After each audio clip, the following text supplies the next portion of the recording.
to thank the following sponsors for making this broadcast possible.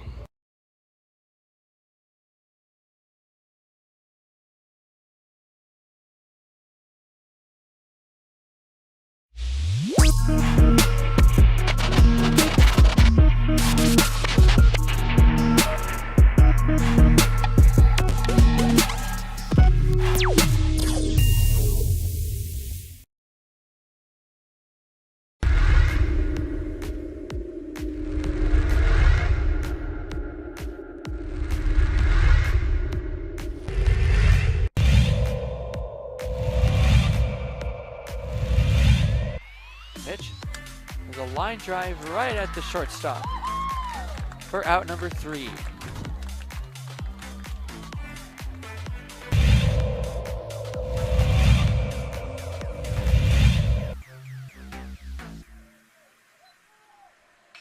Apodaca ripped to left field. That will bounce in, so it's going to be extra bases as they'll have to chase that one at the wall in the warning track. Flipped up, there's no play at home. So it's an RBI double for Andrew Apodaca.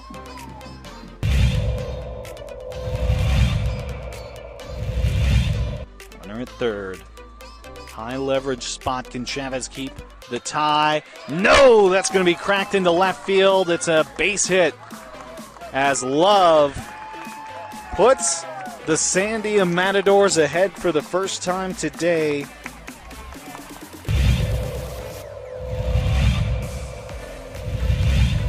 The 0-2. It's upstairs, goes to the backstop, and the run will not score. Gun down at home.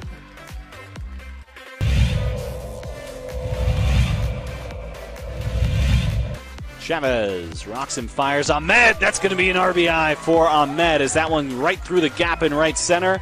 Petrie will scoop that one, and it's looking like a triple as Ahmed plugs into third base, and what a way to score that run for the Matadors. Coach Romero barking out his orders there to his players. He's been around the game for a long time. Nice shot to center field. That'll bring runners in. Just like that, La Cueva will bring 3 runners in to go up 3-0.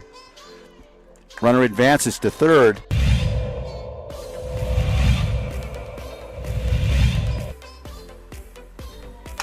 Shot to center. That looks good. That's gone.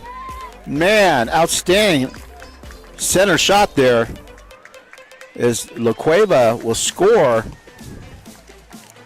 Antonio Lucero, second baseman, quite the hitter.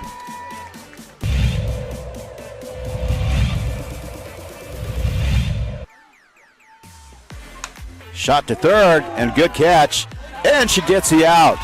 Outstanding play by Trinity Bazan. Nice bright spot.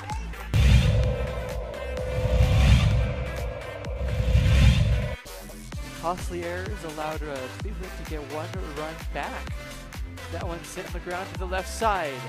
Throw to first in time. Throw home.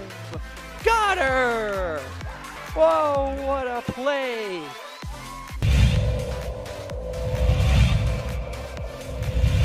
Next door or something.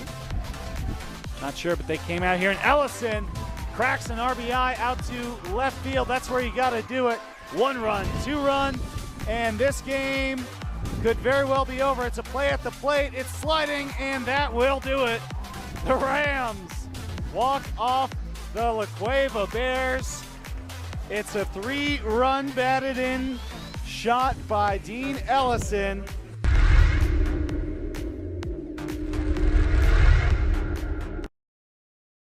Just that's what you're asking him to do in that environment against the level of competition he's out there.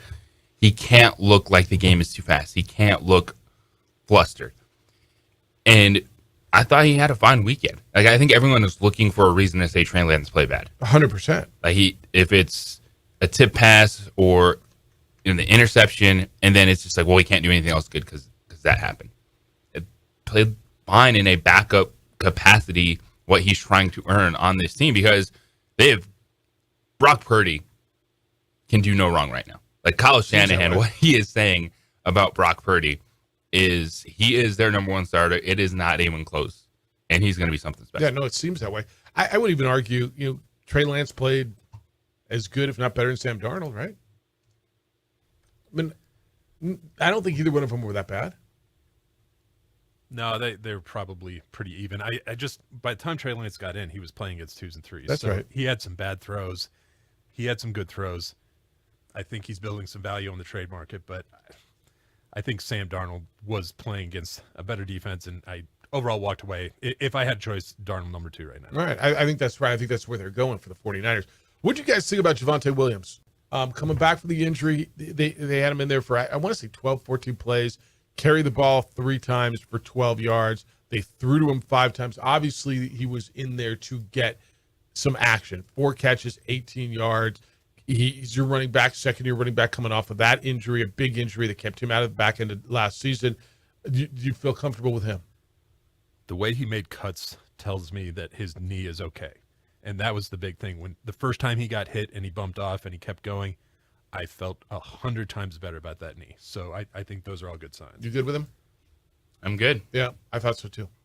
If you're going to put him out in an NFL football game, I think he's ready to go. I mean, that's kind of how I feel. I want to see guys, above the head.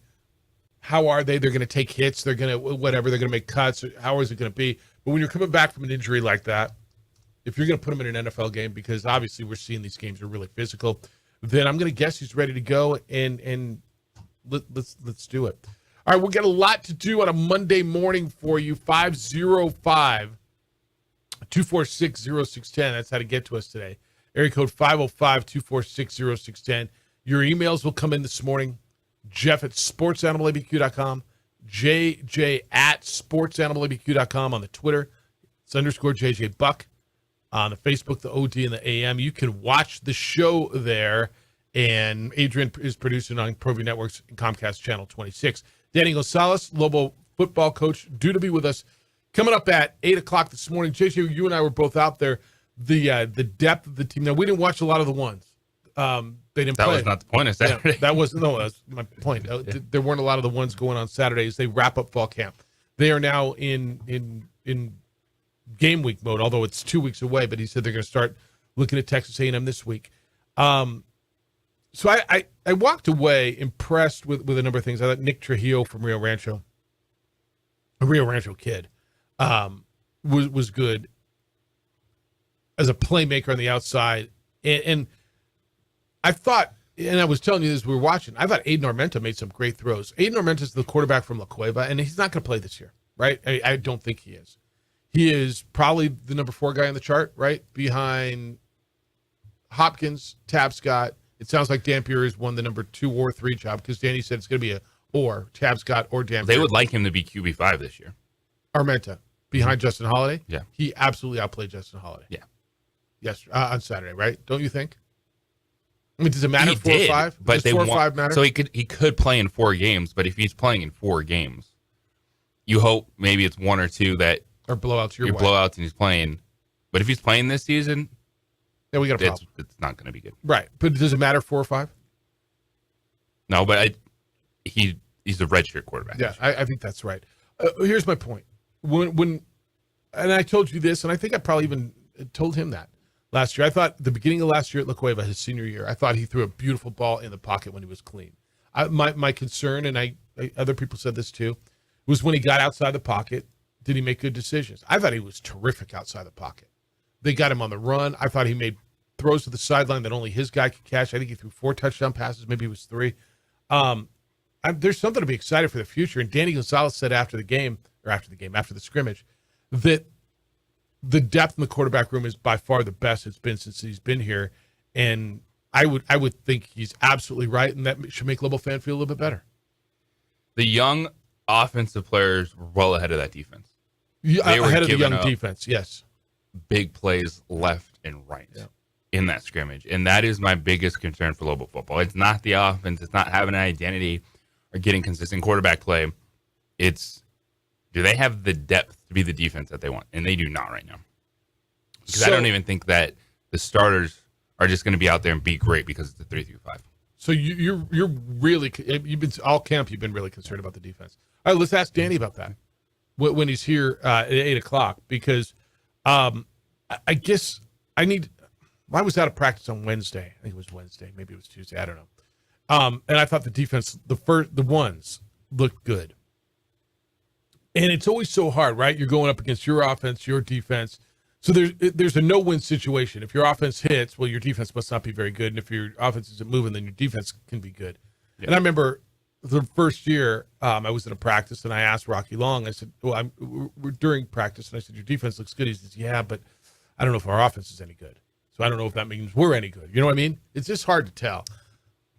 I agree with that, especially you're doing so many things that you know what's coming a lot of the times in practices. But Saturday, for the depth on both sides of the football, that was a real eye-opener because there were some big-time plays being made by that offense. And it's not just true freshmen. Nick Trujillo, true freshman from Cleveland High School. Yep. But you have Caden Pope, transferred from Mississippi State, showcasing his speed. Deuce Jones, who's been in the program a couple years, back early off a knee injury, looking good. So there's actually guys on the offensive side that can be playmakers. There is depth there they haven't had in a while, and that's kind of usually been what they've had on defense. They've been able to find players. So I want to give them the benefit of the doubt. What this program has done over the last few years is find players to play defensively. But that is my biggest question going in, more so than the offense. Okay. No, it's a fair question, and it is. And I don't know that you're going to get your answer in week 1 or week 2. Right? It's going to be the first real test is week 3. It's such a big week. It's such a big week. All right, New Mexico State coming in.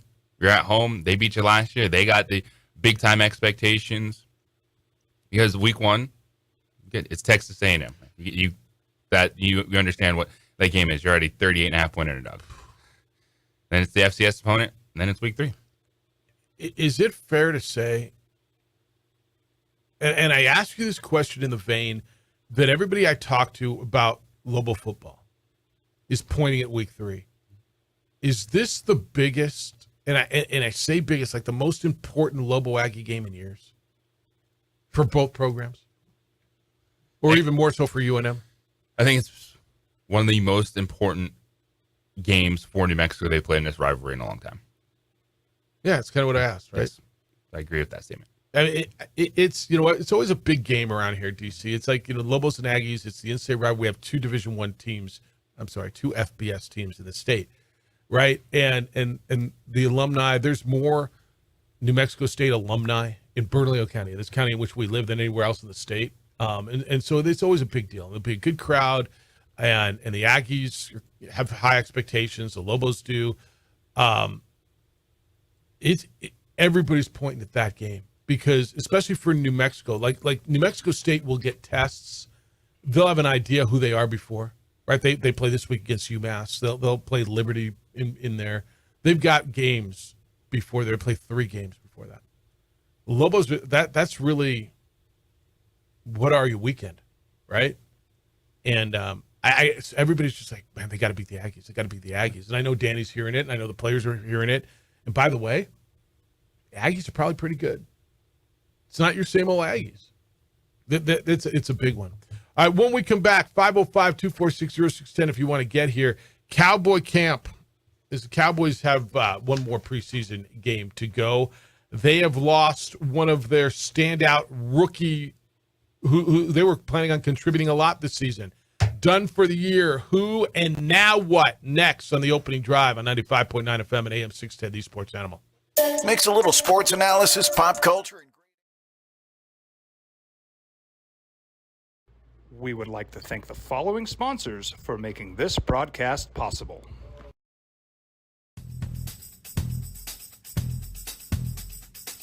International Protective Services is a proud supporter of ProView Sports and New Mexico Youth Athletics.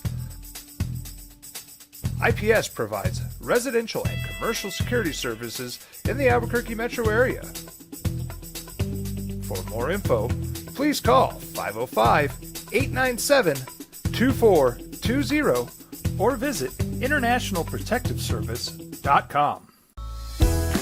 Hi, my name is Daniel Chavez, and this is my business partner, David Chavez. We are the owners of Indeed Safety.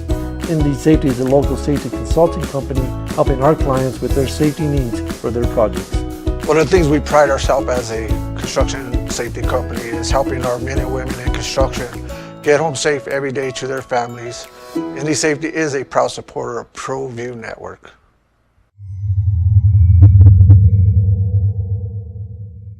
Don't sacrifice quality and flavor when you're in a hurry. Golden Pride offers ribs, fried chicken, red and green chili breakfast burritos, and Frontier sweet rolls. 4 great locations, or visit us online at goldenprideabq.com. Golden Pride Barbecue Chicken and Ribs are proud supporters of ProView Sports.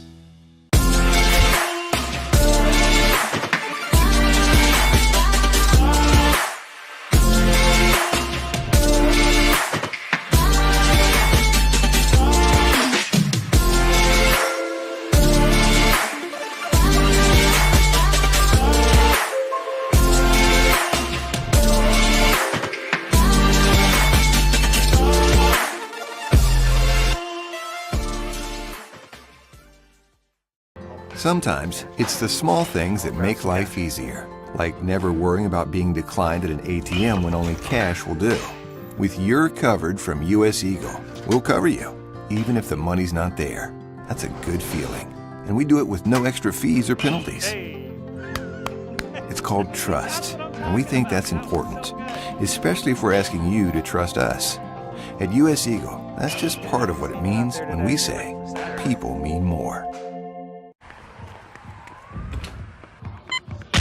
These are more than just the sounds of a safe place to go after school. These are the sounds of interest being ignited and of mentors making an impact. At Boys and Girls Clubs, we don't do just one thing. We do whatever it takes to meet the needs of every kid who comes through those doors. Because whatever it takes is what it takes to build great futures. Great futures start here.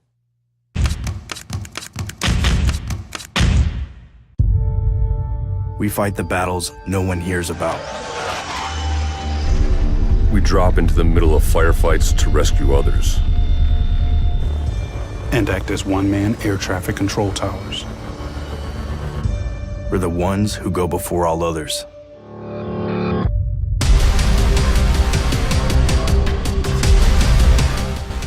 U.S. Air Force Special Warfare are proud supporters of ProView Sports. Hi everyone, my name is Master Sergeant Jacob Groves. I am a Air Force Special Warfare pararescueman. Air Force Special Warfare are proud supporters of ProView Network and New Mexico Youth Sports. Air Force Special Warfare operators are critical thinkers. They maintain a high level of fitness, they take initiative, and they don't quit. For more information on Air Force Special Warfare, contact me at the number listed below. U.S. Air Force Special Warfare are proud supporters of ProView Sports. As a mom, I try to make the best choices for my family and our health. That's why I choose Western Sky Community Care. It's a Medicaid plan with quality health coverage and special benefits like Boys and Girls Club membership credit, additional dental benefits, and wellness and support programs. I decide which Medicaid plan is right for us. I choose Western Sky Community Care.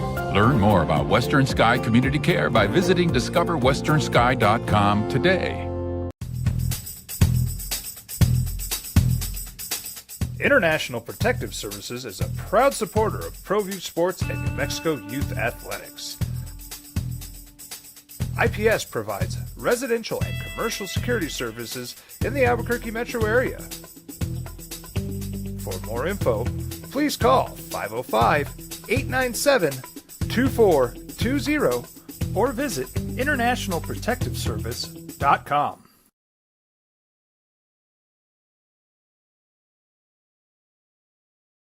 We would like to thank the following sponsors for making this broadcast possible.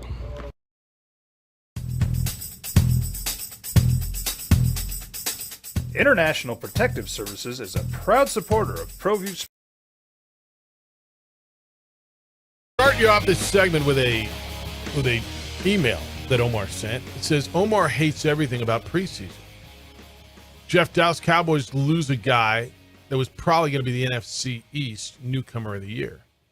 I don't know if he was or not, but he was a guy that they were really, really liking in camp. DeMarvion Overshown, who's got a great name, tore his ACL. He is out for the year. He was injured in the first quarter making a tackle against the Seahawks on Zach Charbonnet.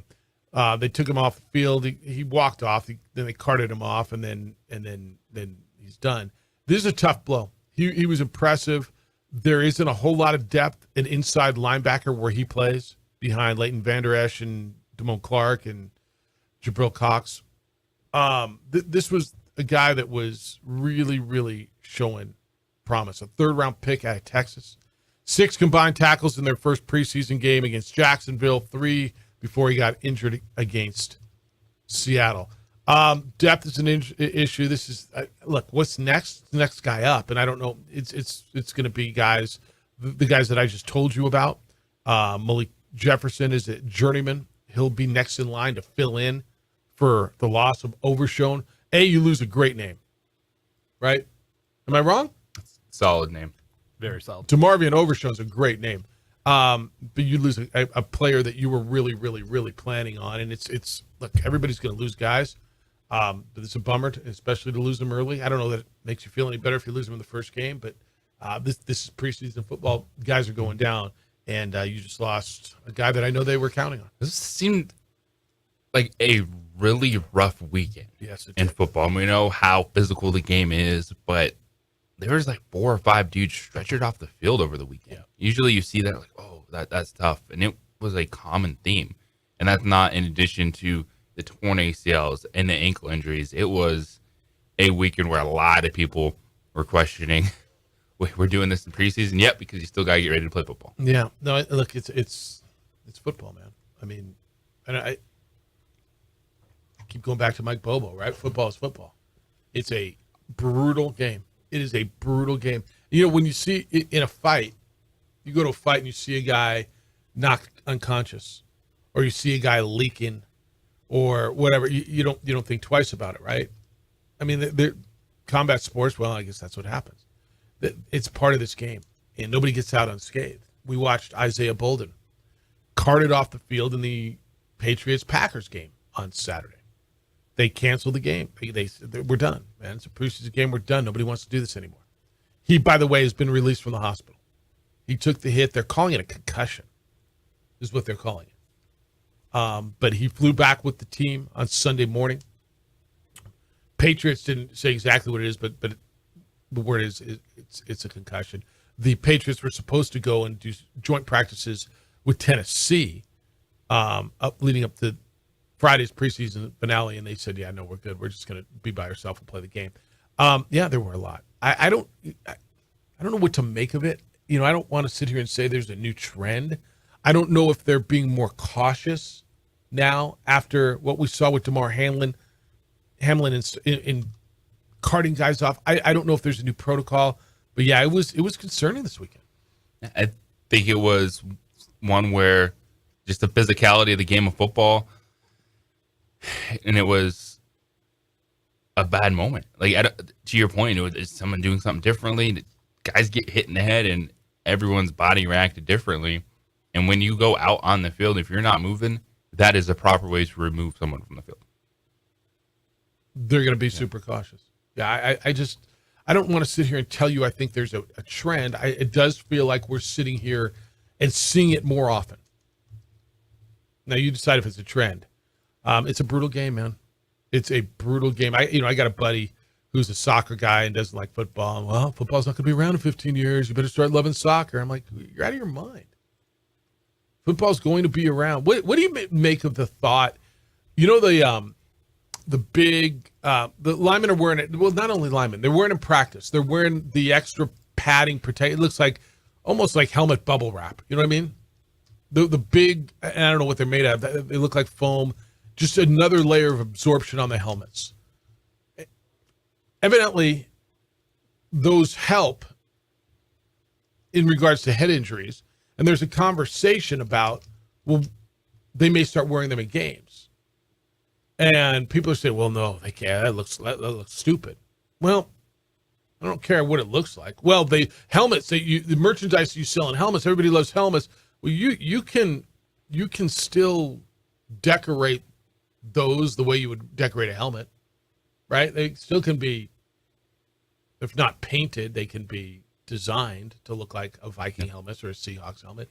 If there's that much extra protection and they're doing it in practice, I mean, would you have a problem if they wear those big puffy things? I don't even know what they're called.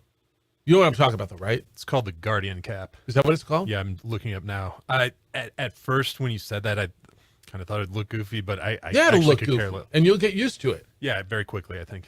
Very quickly. So, yeah, decorate them. I think anything you can do to make the game safer is probably a smart move. And in practice, is everybody wearing them, or it's just the guys, the high contact, like the interior linemen guys and linebackers? It appears everyone is. Is everybody wearing them? I'm sure there's guys that aren't, but would you have a problem if that became? And I'm not advocating for this. I'm not advocating against it. I've heard somebody talk about this, and the only argument I heard against it, well, it looks stupid, and they sell too much merchandise, and helmets are such a big deal. And you used to go put a quarter in the little machine and spin and hope you got your team's helmet, and oh damn, you got the Houston Oilers or whatever. Those things are so cool. They were cool. They were really cool. I mean, if that's the reason that you wouldn't protect these guys, that's not a reason. Would you have a problem if they went to those Guardian helmets? No, it might look awkward at first, but that doesn't prevent someone from still being fast or still being strong or doing what's necessary to play the game of football. Now, the NFL actually was asked this question over the weekend. Oh, really? Yes. Okay. About, can someone wear this in the game? And they're like, no, they cannot. Why? I will pull up. There's a lengthy story on this on Pro Football Talk. Yeah. Perfect with the route you're going down. So the NFL said you could not wear this in a game because it's not approved to be worn in a game. And so their thought process is they're going to continue helmet development to try to get this type of protection inside the helmet. The helmet as opposed to the outside. All right. So what if that's fine? So then the helmets would be gigantic. But what if you put that inside the shell? You know what I mean? The hard exterior shell. So you can still have the shiny, good-looking, pretty helmets. I get it. The aesthetics would be big. You guys probably aren't old enough, and I'm barely old enough. But I remember when hockey, dudes didn't wear helmets. Now, I'm not old enough the goalies didn't wear masks. But when I was a kid, hockey players didn't wear helmets. And I remember when they required helmets. And the old school guys are these bleep and bleeps. I'm not, these pansy asses. I'm not wearing a helmet. And eventually those guys aged out of the league, and everybody who came in, then it was required that they wear a helmet. Now you don't think twice about it, right? But if you go back and look at some of the Gordie Howe stuff, or look at some of the, even I want to say the early Gretzky stuff, not everybody's wearing a helmet, right? But it just became part of, okay, that's what it looks like. I don't know. I think eventually, if it's for safety, that's what you're telling me. You're reading. I see you back there reading more about this Guardian helmet. I mean, what is the technology proven, or is it trial technology? What are you learning? It's still in a trial. It's basically an airbag for the helmet is what they're modeling it after. It did say that linemen, tight ends, receivers are required to wear them. Everyone else is optional. Okay. But yeah, it seems like this is being developed and continues to develop. There's probably not enough data on it. Correct. Yeah, this is the first year actually that they're requiring players to wear them, so they're collecting that data right now. Okay. I'm just saying, if that's in fact the way it's going to be, if that is, and I don't know if it does, if the data comes in and says it makes a significant difference, you can decorate those. The suggestion is that if one player is wearing it, it reduces impact by 10%, and if both players in a collision are wearing it, it reduces impact by 20%. Okay. Again, 20% less chance of head injury. Is it worth what it looks like to you? Yeah, dude, it'll look goofy for a minute. You're gonna hate it. I hate those. You know why? Because you're not getting hit. Right? Yeah, if you're not the one getting hit, it's pretty easy to say. So when it doesn't affect you, it's like, yeah, you're not getting hit, so yeah, you don't like it. But the guys are getting hit. If they're feeling a difference, I don't know. We'll see where it goes. All right, let's see where this goes because they are loving it. Well, I don't know if they're loving it yet, but they're not hating it. At what point will they love it? I'll tell you when, because this quarterback is playing a whole lot better than everybody thought he would to replace a legend. Is it love yet? I think it's like. It's the opening drive on 95.9 FM and AM 610, the Sports Animal. This report brought to you by Quality by DiLorenzo, Lomas, and Pennsylvania. We would like to thank the following sponsors for making this broadcast possible.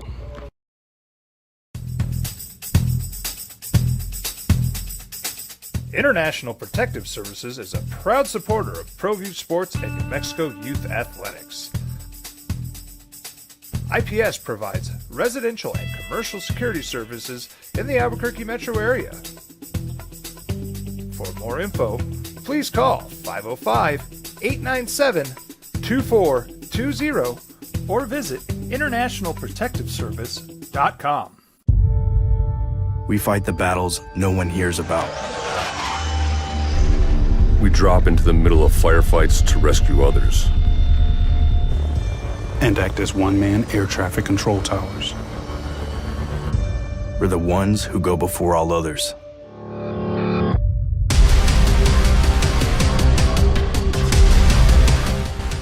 U.S. Air Force Special Warfare are proud supporters of ProView Sports.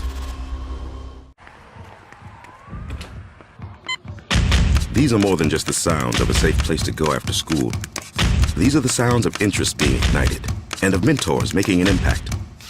At Boys and Girls Clubs, we don't do just one thing. We do whatever it takes to meet the needs of every kid who comes through those doors. Because whatever it takes is what it takes to build great futures. Great futures start here.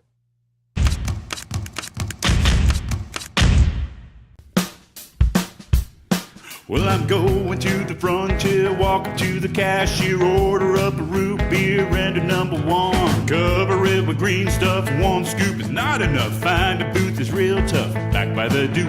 Meet my family, meet my friends in the quirkiest restaurant I have ever been.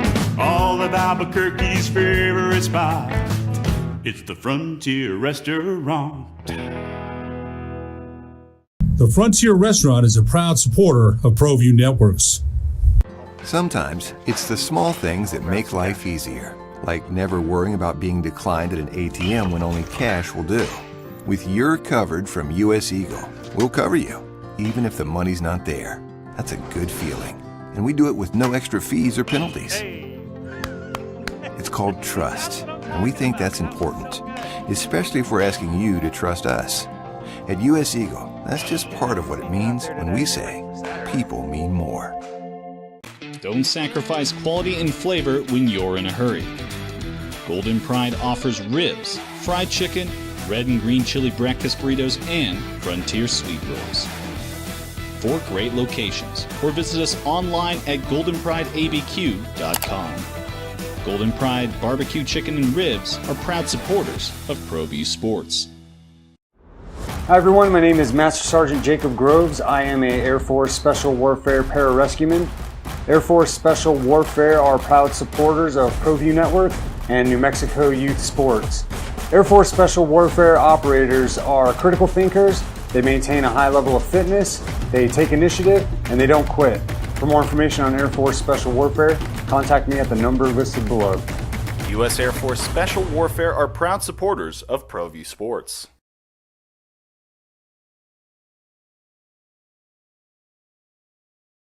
We would like to thank the following sponsors for making this broadcast possible.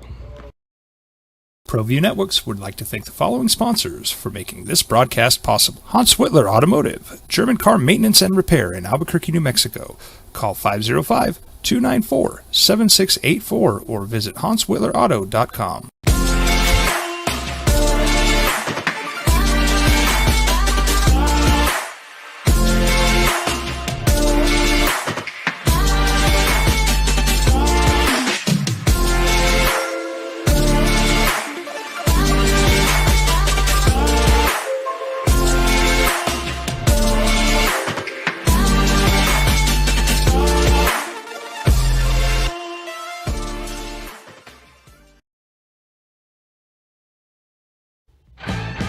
We're told over the years one of the hardest things to do in sports is to replace a legend. It doesn't matter what it is. You don't want to replace John Wooden. Maybe finally Mick Cronin has finally replaced John Wooden at UCLA. No, really. I mean, you had dudes going to Final Four and winning national championships, but nobody's replaced John Wooden at UCLA amongst those fans. How do you replace Tom Brady?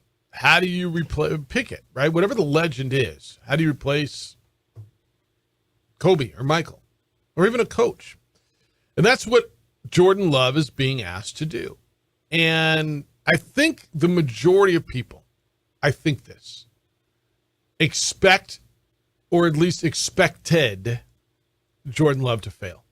And I don't know what failure or how you're going to define success in Green Bay. I really don't. You're replacing a legend, but the fact is they didn't go to the playoffs last year. So how good were the Packers and Aaron Rodgers? There's no argument. Aaron Rodgers, one of the best quarterbacks of this generation, and up there in the top whatever list you want to put him on of all time. We're not doing list radio today. So there's Jordan Love, who comes out of Utah State, who had to sit and has done nothing wrong. And it's his job now. Let's be very clear. He didn't run Aaron Rodgers out of town. Aaron Rodgers wanted to get the hell out. Aaron Rodgers is flaunting his new girlfriend in front of you all the time. Look how hot she is. Look how much fun I'm having. Look at the shows I'm at. And you're little old dumpy Green Bay. Cheese-eating, chubby Green Bay. Right? I don't know if they love him yet, but I think they like Jordan Love. Head coach at Green Bay, I can't remember. Matt LaFleur. I was thinking Mike, and I knew it wasn't right. Said him playing isn't just about him playing. It's about the other 10 guys out there, just making sure we're a cohesive unit, because we do have a lot of young guys. Now, look, Jordan Love on the second play of a drive was stuck behind the 5-yard line. Did you see the pass he threw to Romeo Doubs? 42-yard game, followed up with an 11-yard run. There was a penalty in there, and then he found Jaden Reed with a beautiful pass. I don't know if they love him yet. I think the Packer fan is dying to love him. And when he wins a game that they're not supposed to, I don't know what that means, okay? But when they win a game in the regular season, they start out with the Bears, Falcons, Saints. If they, let's say, I don't know, if they, their schedule's not horrible. When you look at what they got for a first-time starter, they go at the Bears, winnable, correct? Yes. At the Falcons, winnable, right? They haven't played at home yet. They come home, they play the Saints. That's a tough game. They get the Lions at home, they go the Raiders, and they go the Broncos. I don't know, if they start out 4-2, is that possible? Be an amazing start. Yeah. Wouldn't it be? What's success for Jordan Love? Coming off of a year where they did not go to the playoffs with a Raj. What is success for Jordan Love? I think success for Jordan Love is watching the Packers play and believing they have a starting quarterback, that he is a playmaker, he's comfortable. The one thing with Jordan Love is the game hasn't looked too fast. Yep. He doesn't look overwhelmed. He's on that path of, he did learn something. And this is a guy that is experienced. That's why you have team captains, like their left tackle, David Bakhtiari, saying, we don't expect him to be a first-year quarterback. We expect him to be more than that. That's right. What's success to you for that club? Do they have to get to the playoffs? No, but if they are in contention in December, I think that's what I'm looking for. If they miss it and it's close, I don't think that's total failure. So I'm looking, and I'm gonna do this again. Let's look at the NFC. We all got the Niners. I think we all have the Saints, right? And we all have the Eagles. The NFC North, that's where the Packers live. I know somebody picking everybody. You're picking the Bears. I got people picking the Vikings. The Vikings won 13 freaking games last year. Why wouldn't you pick the Vikings? Everybody seems to be on the Lions. That division is wide open. Because the Packers have weapons that if they get good quarterback play, they can contend. So let's just say they don't win. Okay, let's just say, I don't know, let's say the Vikings win. Okay, so there's 3 wild card spots left in the NFC.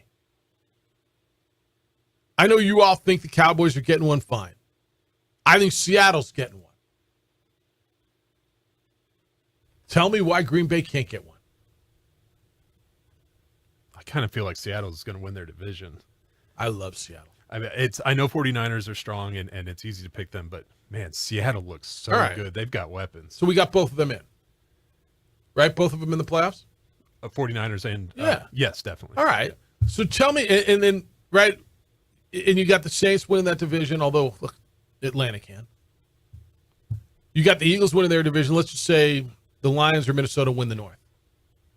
I think most people think the Cowboys will probably grab a wild card spot. Seahawks will grab a wild card spot. Who's the last wild card? Is it the Giants? Is it the other team out of the North? Is it the Rams? Why isn't it the Packers? They could be the Packers. If they get good quarterback play, why isn't it the Packers?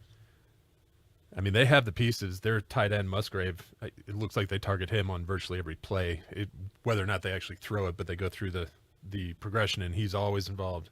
They've got some pieces. Romeo Doubs looks good. Do you think I'm way off on this? No, the question is, with the NFC, there shouldn't be a question with the Packers. Like, they should absolutely be competing for a wild card spot. When you look at the amount of teams last year, from Detroit 9-8, that was just outside of the postseason with the 9-8 Seattle Seahawks team. When it was Detroit, Washington, asterisk, Tampa Bay with new quarterback, but the Packers, the Panthers, the Saints, Falcons, those are all 9-7 win teams. Mm-hmm. It's going to be that same group this year. I think that's right. Are the Rams in that mix?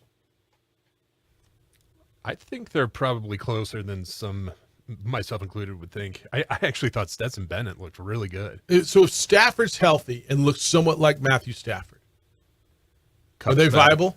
I think they are. I hope so.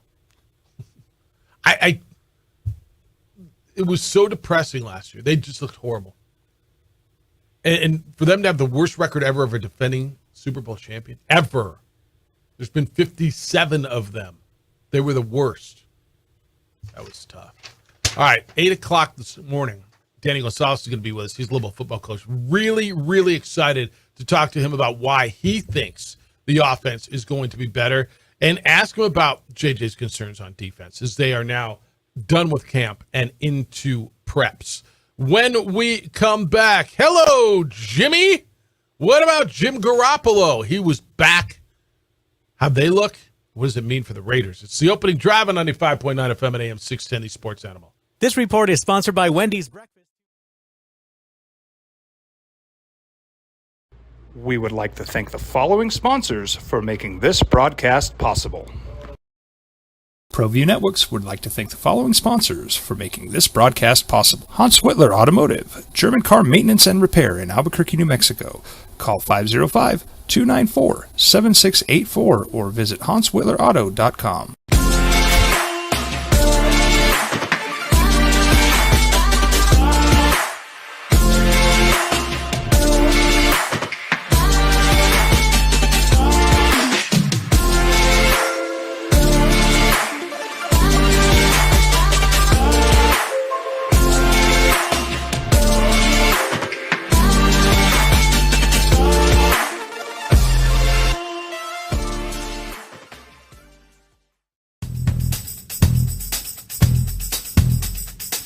International Protective Services is a proud supporter of ProView Sports and New Mexico Youth Athletics.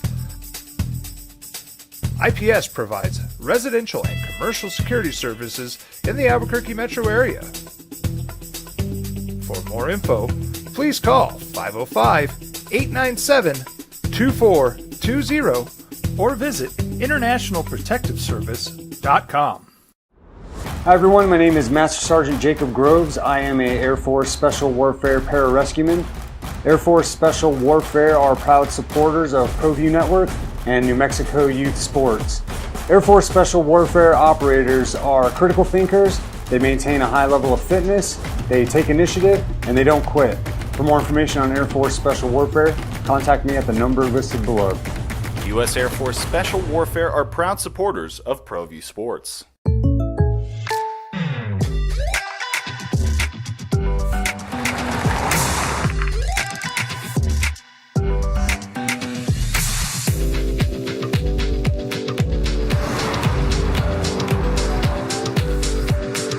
or surprisingly great rates, contact your local State Farm agent today.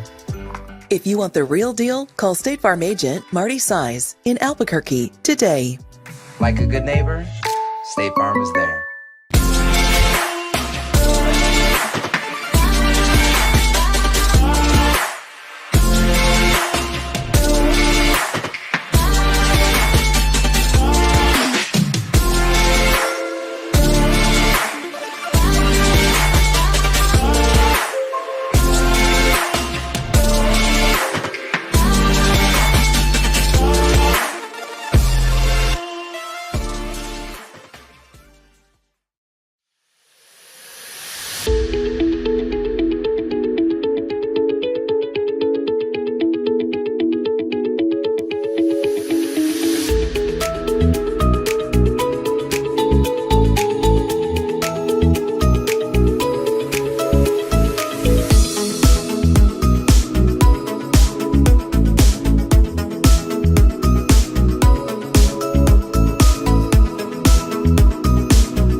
ProView Networks would like to thank the following sponsors for making this broadcast possible. Hans Whitler Automotive, German car maintenance and repair in Albuquerque, New Mexico. Call 505-294-7684 or visit HansWhitlerAuto.com. We fight the battles no one hears about. We drop into the middle of firefights to rescue others. And act as one-man air traffic control towers. We're the ones who go before all others.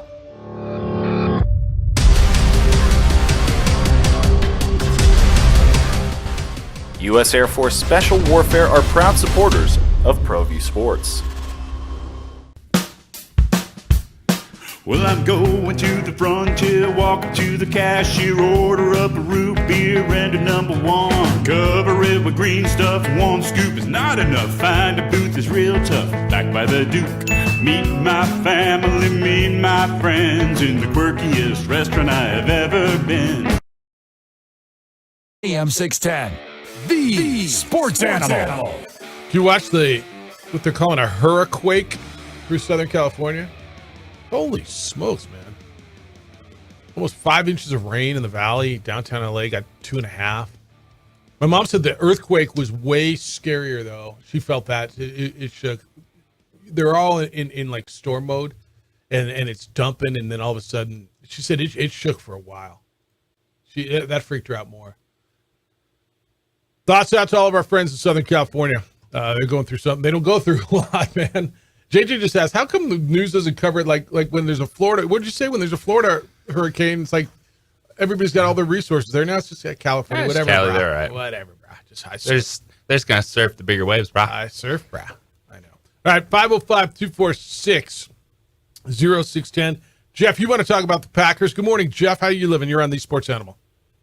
Yeah, Hefe. What's up, bro? What's going on? What's up, Jess? What's Jess? I know a little bit about Packers. Let me tell you, I've watched both preseason games. The backups impressed me a little bit more. You want to talk about impressive. Okay. Jordan Love's not done anything impressive. He's not really done anything. A couple of those throws were pretty nice. Like 13 passes, and none of them were. I mean, honestly, I can't. We need to see him when they're disguising coverages, when they're really throwing blitz at him. when those things are happening, when he's getting one-on-ones by the top cornerbacks.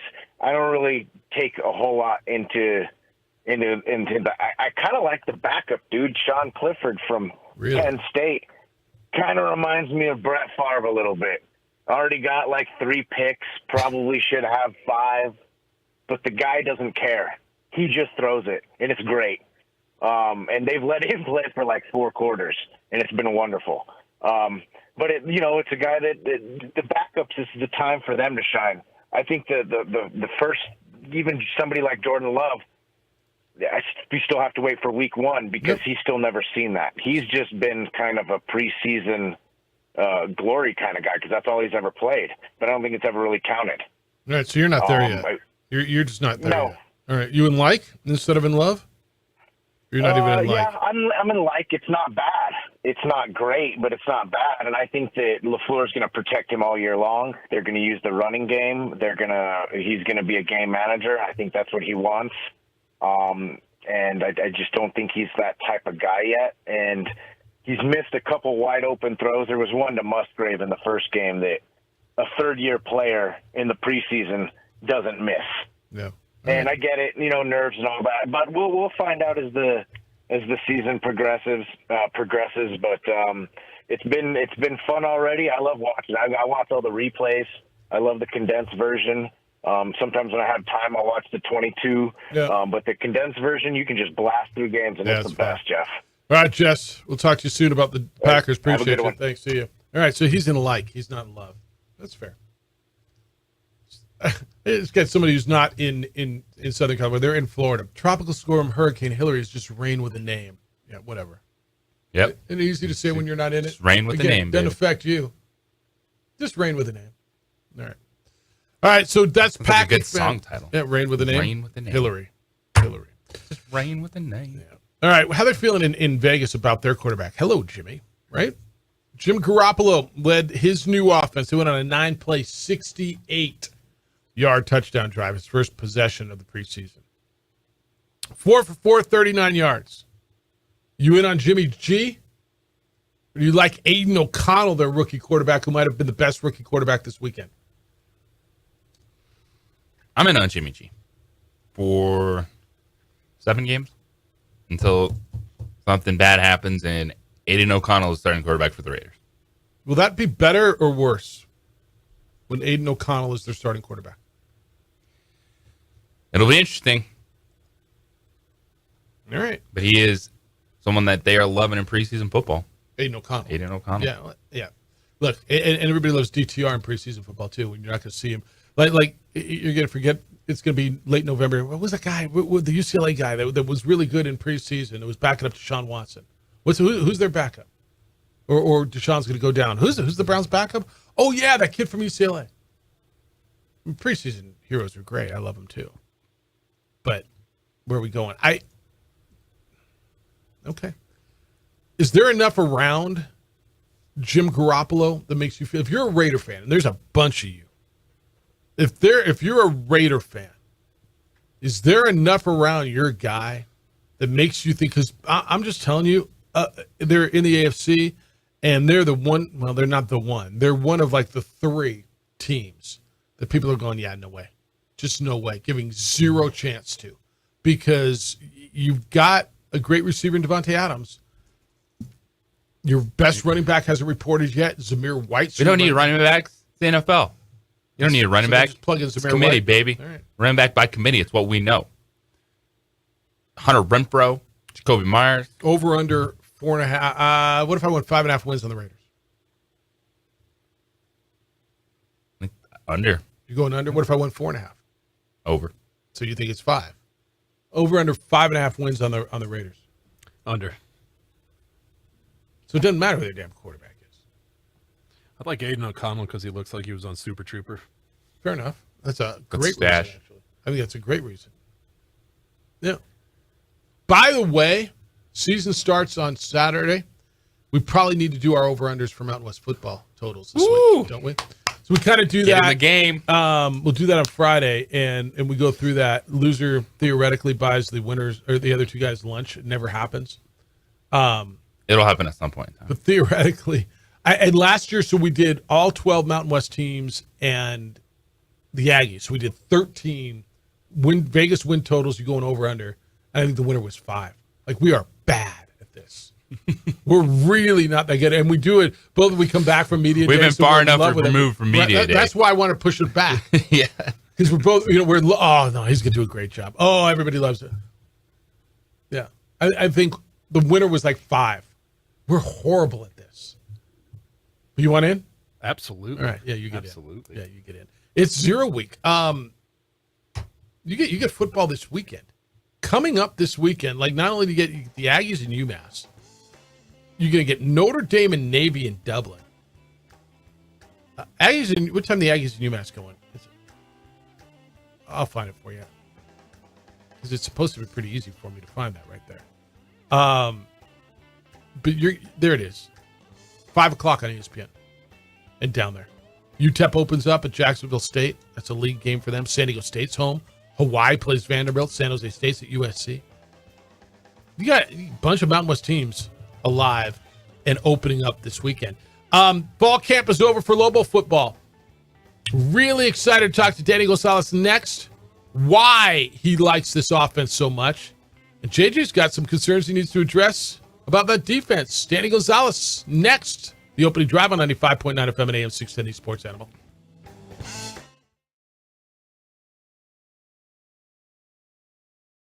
We would like to thank the following sponsors for making this broadcast possible. ProView Networks would like to thank the following sponsors for making this broadcast possible. Hans Whitler Automotive, German car maintenance and repair in Albuquerque, New Mexico. Call 505-294-7684 or visit HansWhitlerAuto.com.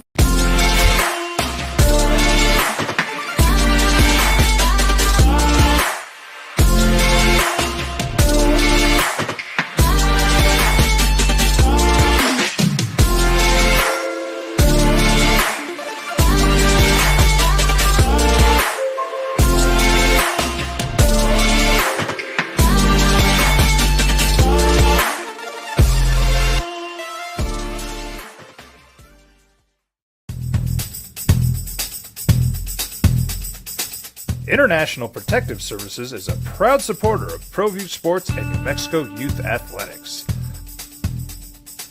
IPS provides residential and commercial security services in the Albuquerque metro area. For more info, please call 505-897-2420 or visit internationalprotectiveservice.com. Hi everyone, my name is Master Sergeant Jacob Groves. I am an Air Force Special Warfare Pararescueman. Air Force Special Warfare are proud supporters of ProView Network and New Mexico Youth Sports. Air Force Special Warfare operators are critical thinkers. They maintain a high level of fitness, they take initiative, and they don't quit. For more information on Air Force Special Warfare, contact me at the number listed below. U.S. Air Force Special Warfare are proud supporters of ProView Sports.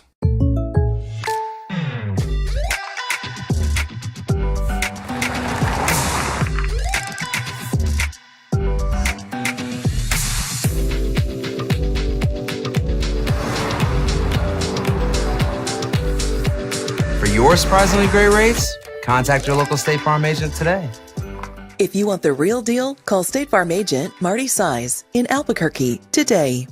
Like a good neighbor, State Farm is there.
sports show in New Mexico for 5 years running. It's the OD in the AM with 3-time New Mexico Sportscaster of the Year, Jeff Symbieta and JJ Buck.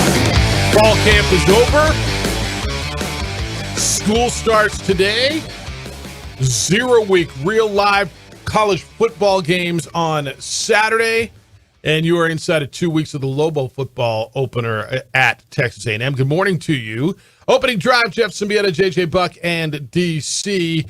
JJ and I were both out at the scrimmage on Saturday, watched a lot of offense from the 2s and 3s and maybe even 4s as Lobo football wrapped up fall camp. And you got a head coach who's in his fourth year?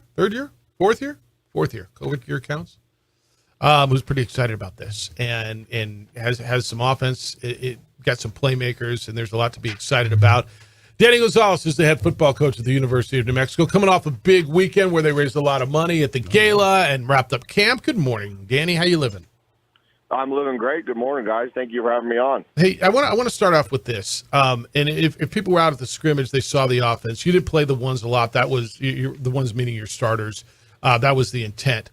But you said you feel better about this offense than you have in a long time. Why are you excited about this offense? Well, there's two key components. I think we have our starting 5 offensive line, I think, is pretty darn good. And then Dylan Hopkins, obviously an experienced quarterback that's played at this level. That he has the second most starts in our league behind Chevin Cordero, who I think is a really good quarterback also. But those two guys, you have to have those pieces to even have a chance. And we had Terry Wilson a couple of years ago, but we didn't have the other part. We didn't have an offensive line that could protect him and help him. And then we also added some playmakers around him where Dylan could get the ball to. So, it's there's a lot of optimism, but we haven't played a game yet against somebody else. We played against each other. And after going 15 practices in the spring and then another 15 practices during fall camp, both sides get a feel for each other. So now we got to go out there and execute it. How do you evaluate this? I remember 2 years ago standing at a practice in the indoor, and I was with Coach Long, and I asked Rocky. I said, I didn't even ask him. I said, your defense looks really good. He says, yeah, but I don't know if our offense is any good, so I don't know if we're any good. And how do you evaluate that when your offense is going against your defense? How do you somebody's going to have a good day, somebody's going to have a bad day, and coach is going to come out cranky at one of the units either way, right? So how do you really evaluate that in camp?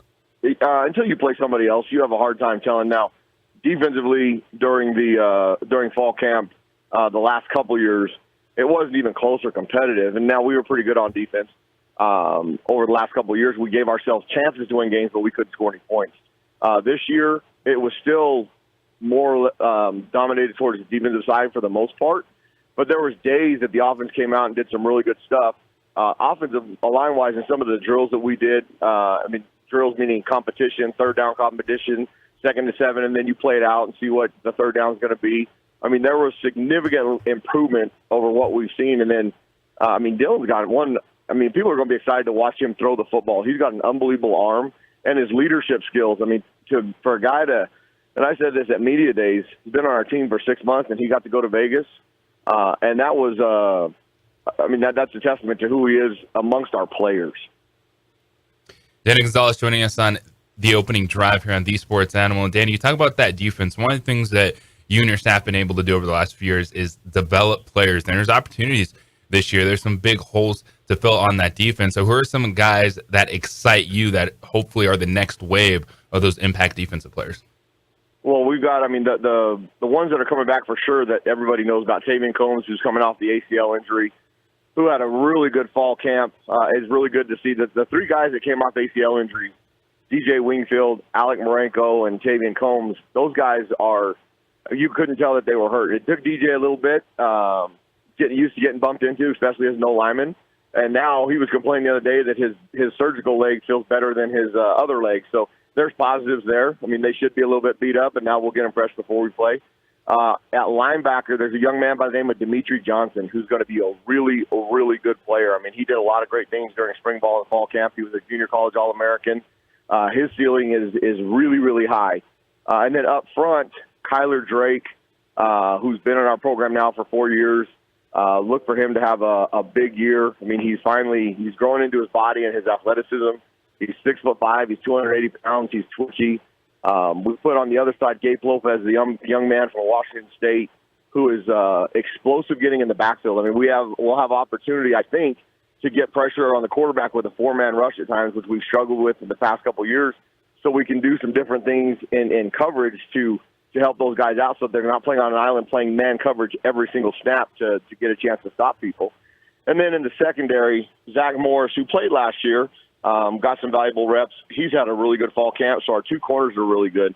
And there's a couple of freshman DBs, Derek Moore, who he's 6'4", he's 200 pounds, he's twitchy, can run, he has better hips than a 6'4" guy normally has. He's going to work his way into, you'll see him a lot on special teams and a little bit on the defensive depth. So we're excited about that group. If you were at the scrimmage on Saturday, you see the going north towards the scoreboard, our 2s gave up a assignment there in his own coverage where a guy played the flat and they threw it over the top. And then our 3s coming back towards the complex are obviously our freshmen and walk-on DBs have a lot of work to do. Or you can say our offensive, our receivers and skill guys did some phenomenal things because there was a lot of fireworks coming towards the building. And as a defensive coach, you're standing there going, what the heck are we doing? Right. And then Coach Vincent over there, I'm smiling at him, giving him the thumbs up, saying, keep it going. So there was a lot of good for some of the younger guys on Saturday that we can now evaluate and see how they're going to fit in going into Texas A&M. Danny Gonzalez with us here on The Sports Animal. And Danny, you look at all these other sports, and they can have exhibition games, and they get that opportunity to see their team against someone else before the season. Should college football address that? Should you guys be allowed to have a joint practice with someone? What's the next move in terms of development for college football players? I think, it would be really fun to go against somebody. I think it would be really fun to have an opportunity to scrimmage somebody in the spring season also. It would completely change your focus because now all of a sudden you would worry about trying to scheme and win a football game in the spring, which is probably not the best development for your program. Shared practices among schools they're logistically close, like they do in basketball where they have a closed practice, I think would be a good idea. But the inherent of football is you take a big risk of getting people hurt. I mean, you people forget that these young men work 43 weeks out of the 52 weeks of the year for 12 guaranteed opportunities because the sport there's more danger to it. There's more opportunity for injury and all those things. So you're just putting yourself one more chance at one in harm's way of losing somebody that might help you. So there's positives and negatives to both sides. We did not scrimmage the first group on Saturday because it's been the most physical fall camp we've had. It's the most physical fall camp I've been around since 2015. That we decided to let those guys and develop some depth, and now we're going to get after each other. They're at school today. We do not have practice today. It's their NCAA mandated off day. And then Tuesday, Wednesday, Thursday, we're going to introduce some scout work, but we're still going to go one defense against one offense, those things to stay sharp before we get into game week. Danny Gonzalez, global football coach, with us for a few more minutes here on the Sports Animal. I'm going to go back to the defense and ask a question this way. If people are concerned about your defense, JJ and I have had a lot of conversations, right? I trust the defense because I've watched this scheme for 2 decades. And it feels like, guys, you keep developing guys. You lost some key components, right? You just did. Guys who are contributors, and it's next man up. But for those who are concerned about your defense because you lost, whether it was a Halsey or a Moon or whoever it happens to be, how do you address, let Louisville fan know how you're feeling about the guys that are replacing them, not specific guys, but why the defense is going to be good and not miss a beat? Well, what we've done over the past 23 years since I was a GA with Coach Long, we built defenses upon guys that they were usually heavy junior and senior laden classes, and you were replacing 7 or 8 guys every year because you had developed them and moved on. Well, the developmental piece has changed a little bit because of the transfer portal, but at the same time, because of the transfer portal, we're getting in a little bit more talented player that doesn't take as long to develop. There's positives and negatives to both sides on expectation, and if your team is strong enough to bring those guys in, I think our standard and expectation around here and doing it the way we do things, those guys have done a great job of indoctrinating the new guys to that. Now,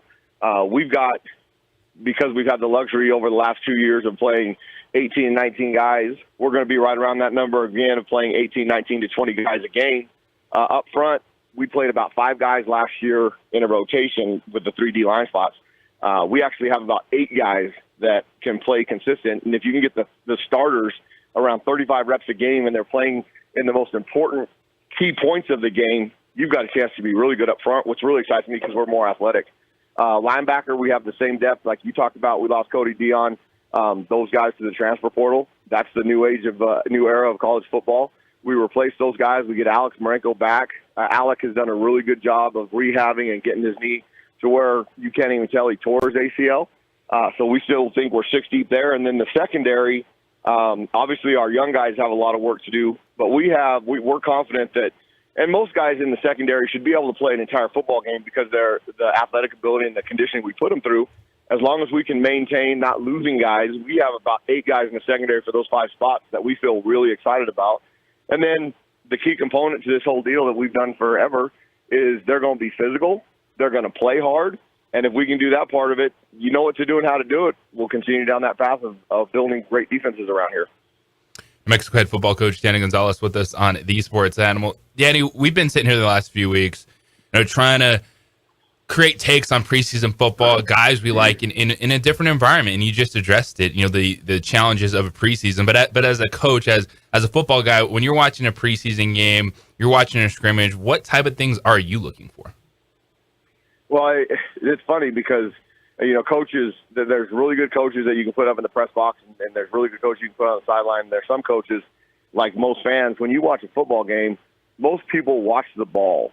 And when you watch the ball, you can see one aspect of it. As you get into coaching and you do that for a long time, you kind of forget where the ball is and you kind of see what's going on up front and all those things. So we have there's a great alliance between the NFL and the NCAA and NCAA across the board. Everybody shares every single game, whether it be the NFL game, the game tape that's all 22 where the coaches can see the sideline and press box.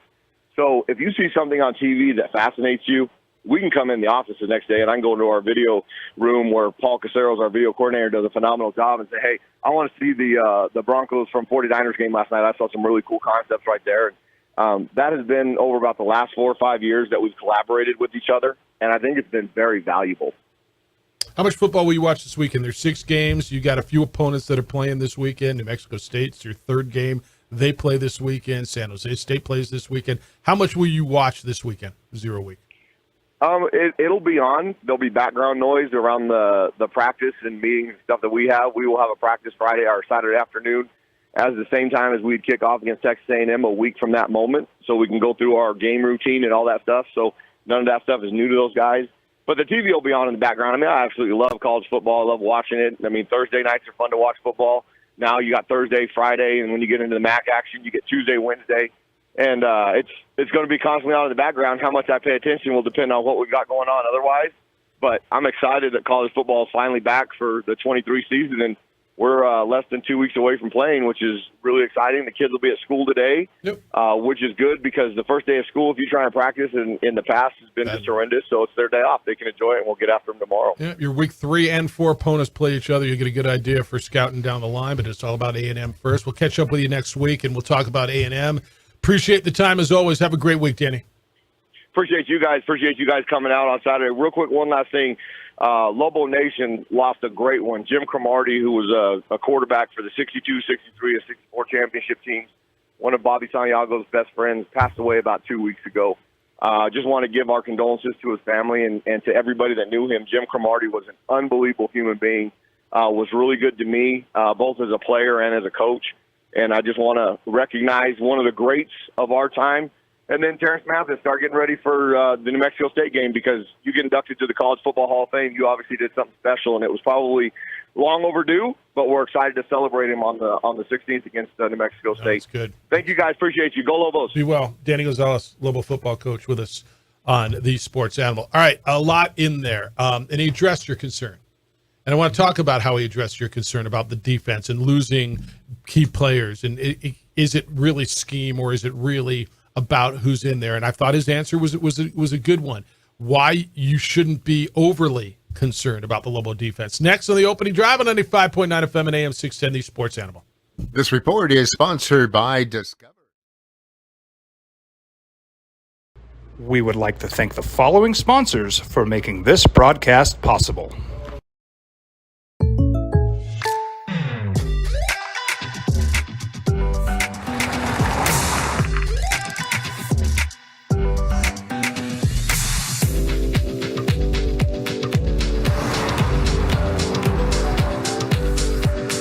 your surprisingly great rates, contact your local State Farm agent today. If you want the real deal, call State Farm agent Marty Size in Albuquerque today. Like a good neighbor, State Farm is there.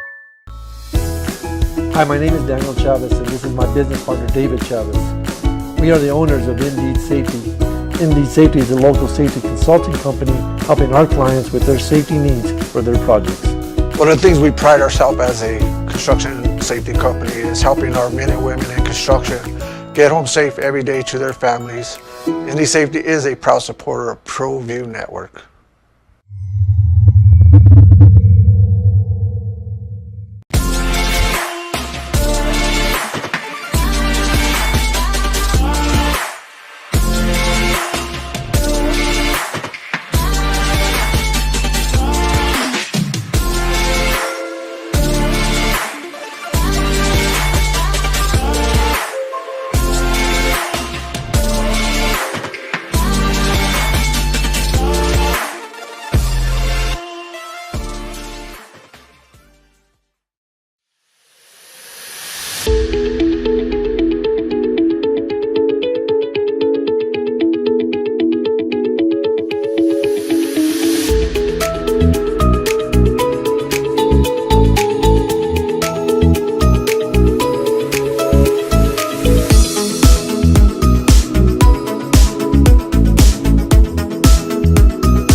Networks would like to thank the following sponsors for making this broadcast possible. Hans Whitler Automotive, German car maintenance and repair in Albuquerque, New Mexico.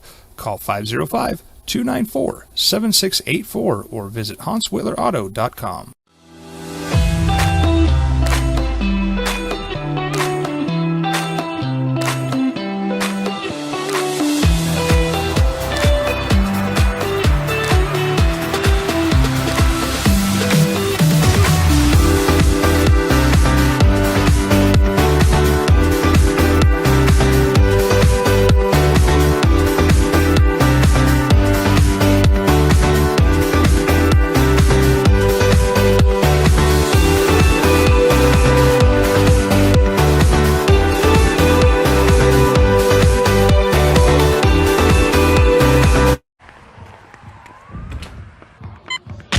These are more than just the sounds of a safe place to go after school.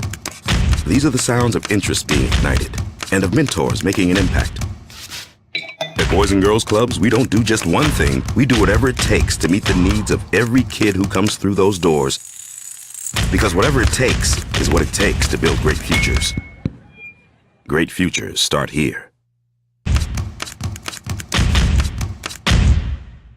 As a mom, I try to make the best choices for my family and our health. That's why I choose Western Sky Community Care. It's a Medicaid plan with quality health coverage and special benefits like Boys and Girls Club membership credit, additional dental benefits, and wellness and support programs.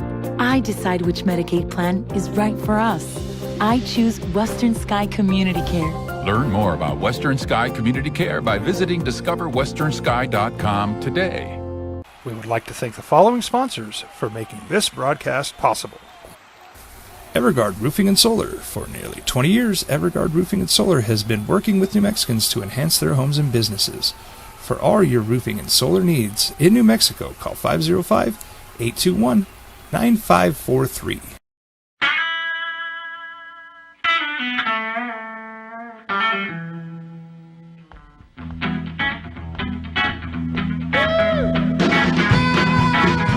That's the phone line and the text line here at the Sports Animal.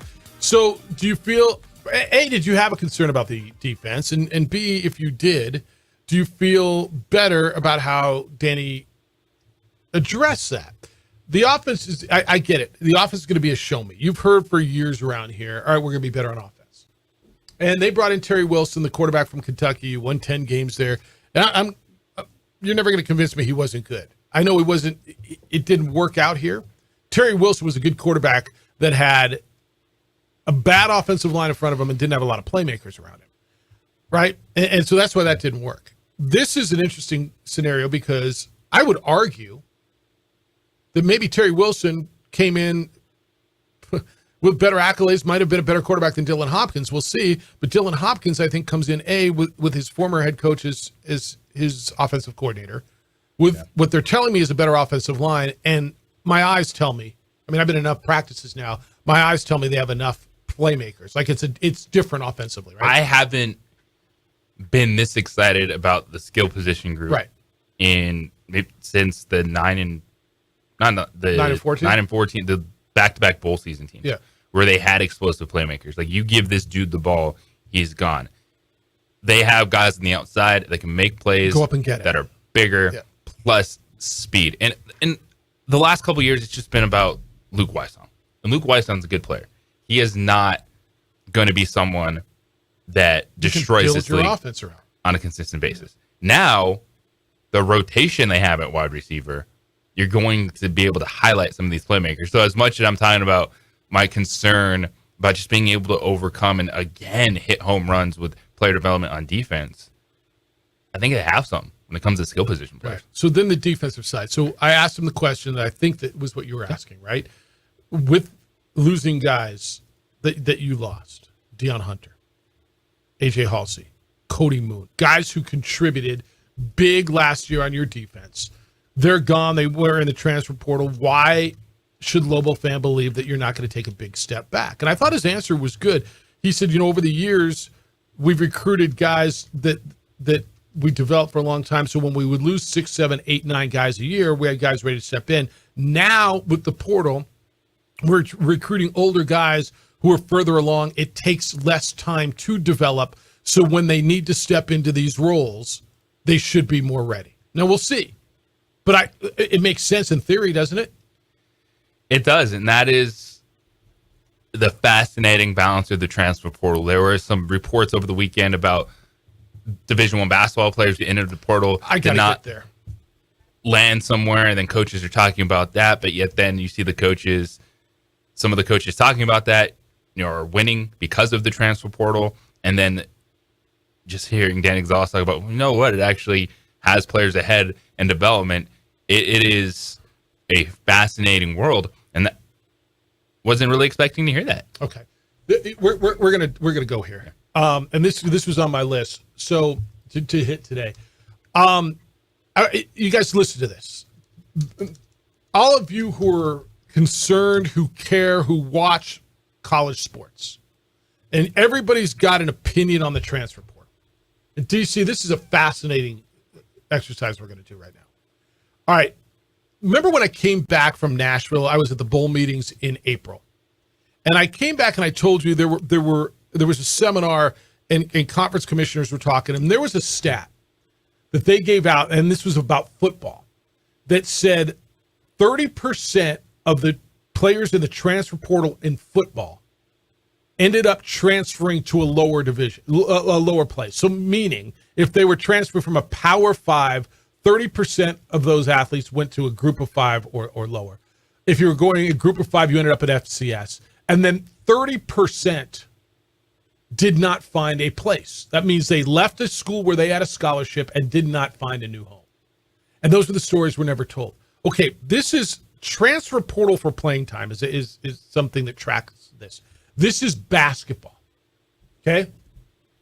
2022, 2023. So this last school year.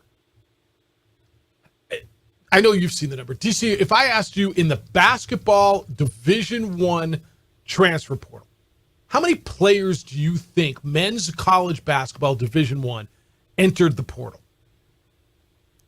Maybe about 1,000. 1,815. Wow. 1,815. I'm going to do another piece of math real quick because JJ, how many teams are there? Is it 351? Is that the number? Let's just go with that number. That's an average of 5.17 per team. Okay. Does that stun you? That does. That absolutely does. And so couple things here. When you, as a Lobo fan, lose your mind that X player is going in the portal, just you've got to understand that's just the way it is today. All right, let me give you a number. I hate overwhelming you with stats, okay? But this is the big one. Out of that 1,815,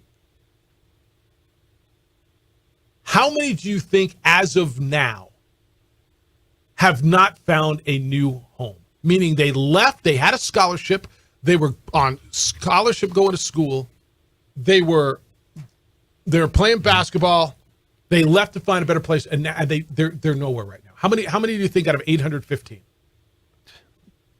1,400. That's a lot. That's an enormous number. 817. 45% of players that enter the transfer portal not find a new home. Now, is that strictly D1 to D1?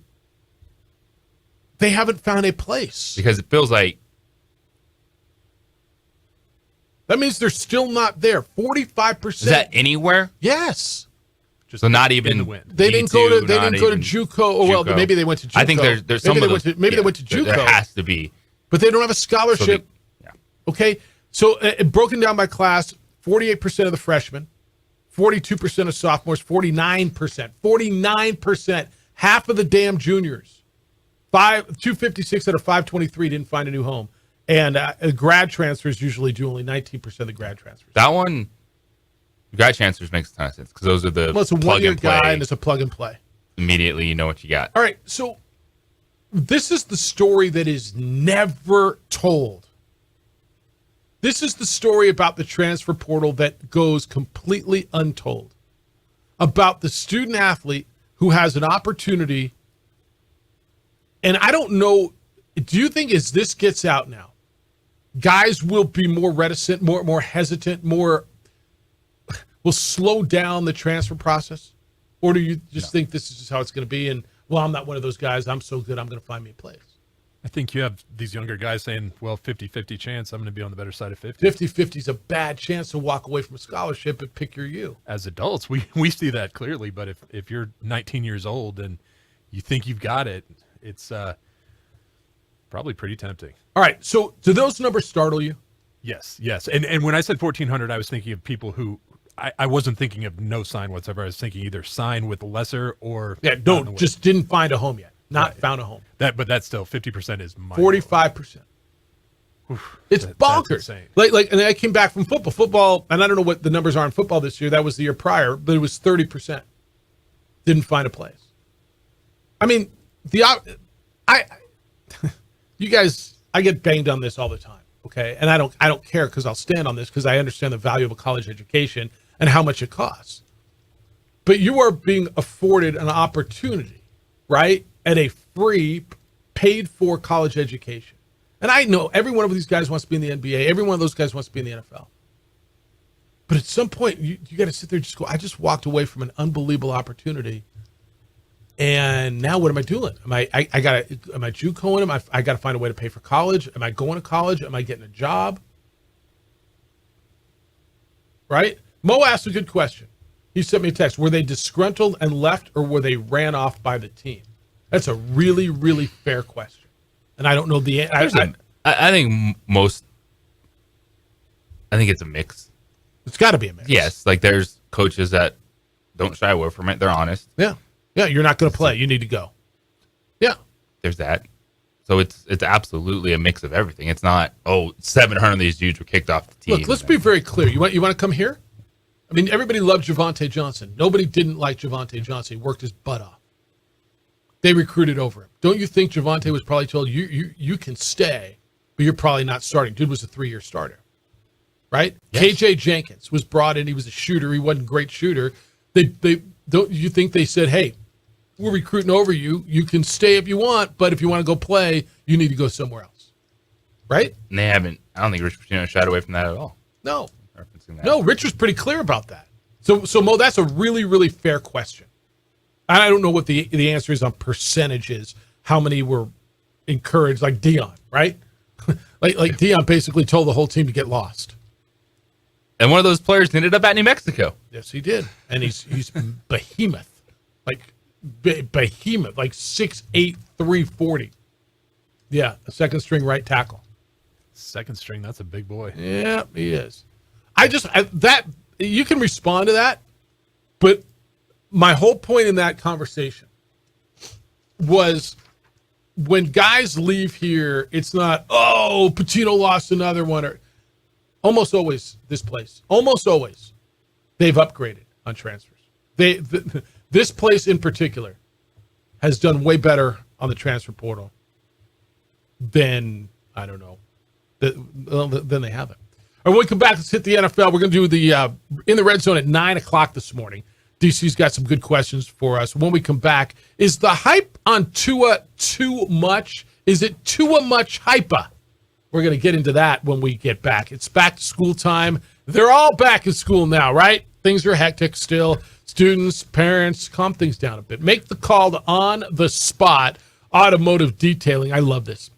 It's one of my favorite times of year, a couple times a year, when they come out to me and they detail my vehicle. And yeah, they come to me. I don't know where they are. They know where I am.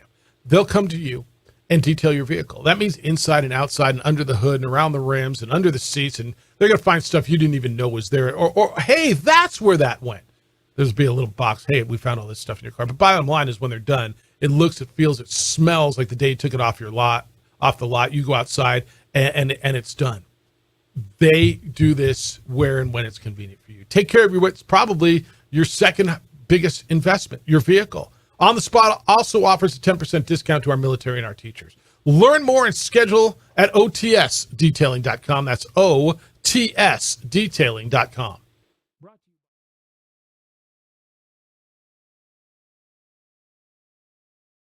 We would like to thank the following sponsors for making this broadcast possible.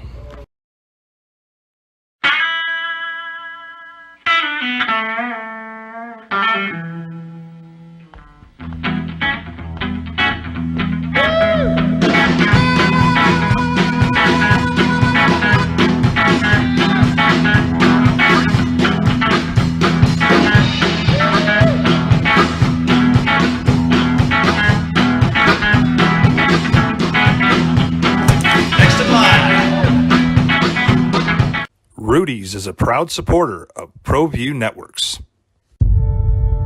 We fight the battles no one hears about. We drop into the middle of firefights to rescue others. And act as one-man air traffic control towers. We're the ones who go before all others.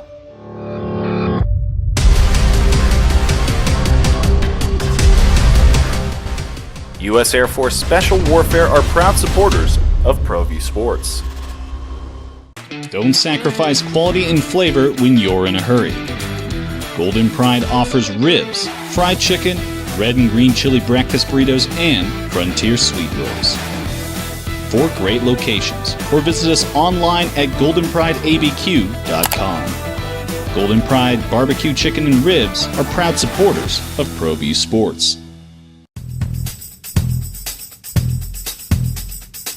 International Protective Services is a proud supporter of ProView Sports and New Mexico Youth Athletics. IPS provides residential and commercial security services in the Albuquerque metro area. For more info, please call 505-897-2420 or visit internationalprotectiveservice.com.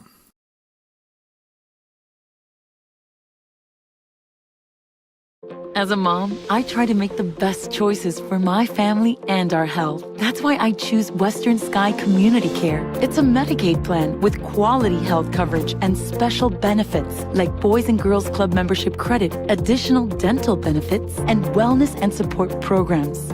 I decide which Medicaid plan is right for us. I choose Western Sky Community Care. Learn more about Western Sky Community Care by visiting discoverwesternsky.com today.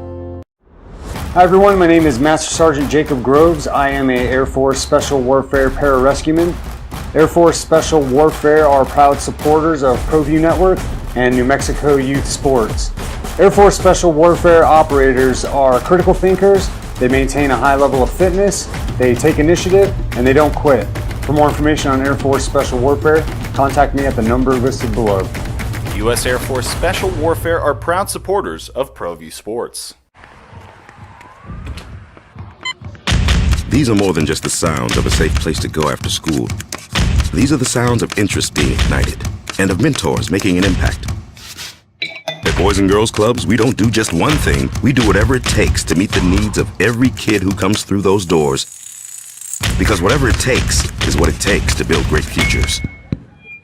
Great futures start here.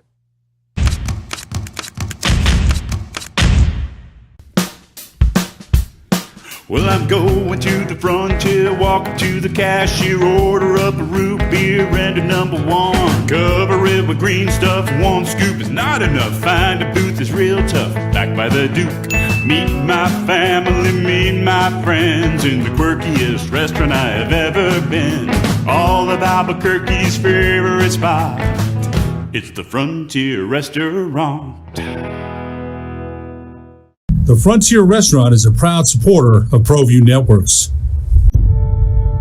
We fight the battles no one hears about. We drop into the middle of firefights to rescue others. And act as one-man air traffic control towers. We're the ones who go before all others.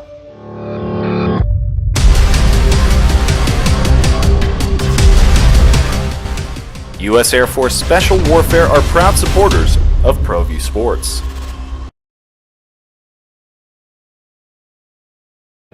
Transfer portal and how many players do not find a home in college basketball. And the numbers are staggering. It was like 800 something out of 815, like 45% of the transfers, and did not find a new team.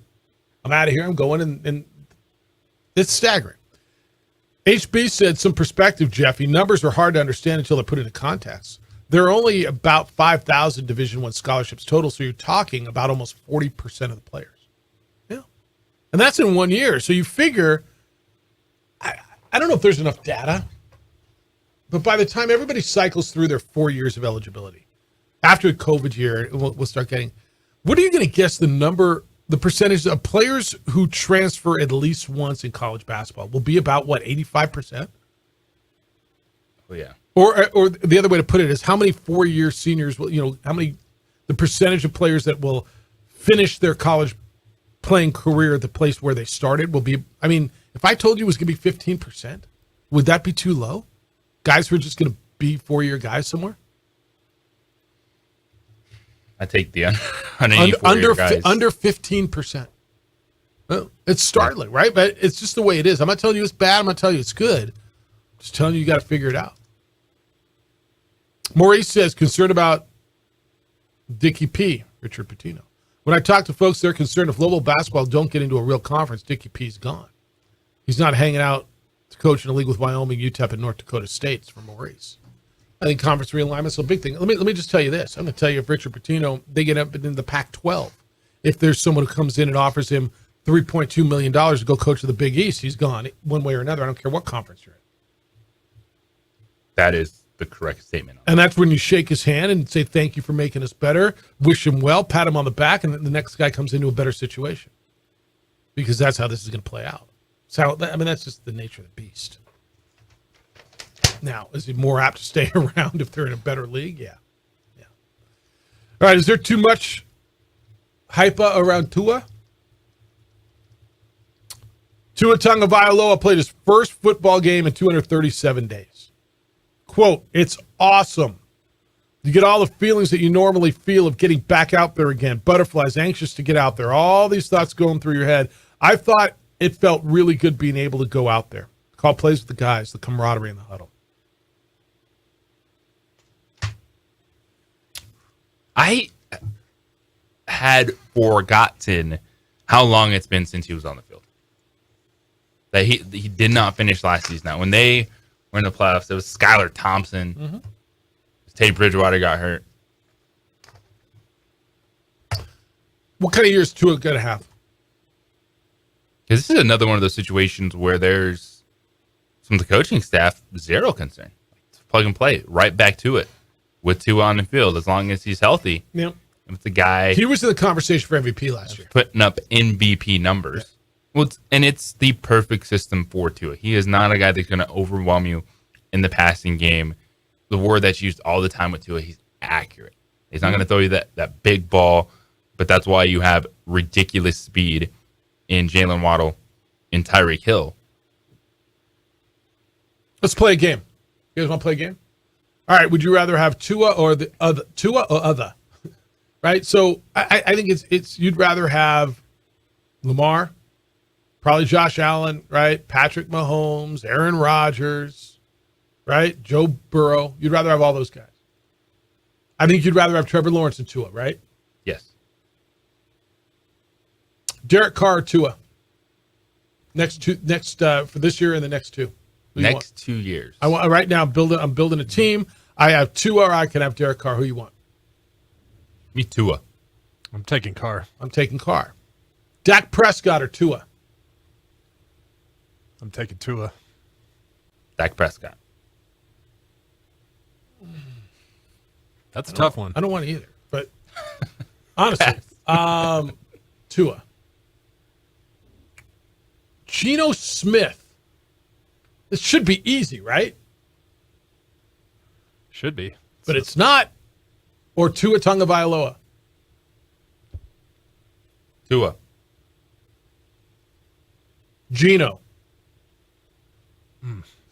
For next year, I take Geno, but it's the 3-year question. I know. That's why I'm so good. Yeah. No, that is a good one. I'm probably going Tua. All right. Jared Goff or Tua Tagovailoa? Goff. Jared Goff. Me too. Goff. Jordan Love or Tua Tagovailoa? Love. So, you're Tua. Yeah, I'm going Love too, but I could be so totally wrong. Yeah, with that, it's mostly about health. I know. But that's part of the deal here, right? You have to factor it in. And I hate calling a guy injury prone. I mean, look, he got thrown around like a rag doll. Deshaun Watson or Tua Tagovailoa?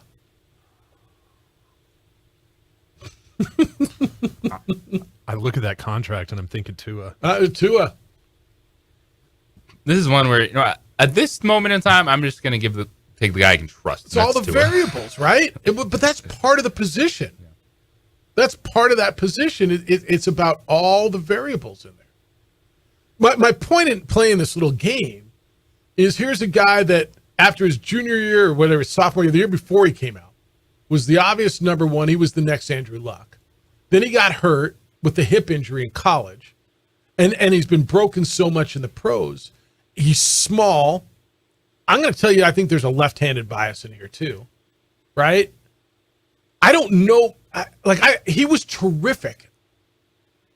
And I know I should believe my eyes. I don't buy into what I saw last year and think that he just turned the corner and he is a top-flight NFL quarterback. And it's probably totally unfair, isn't it?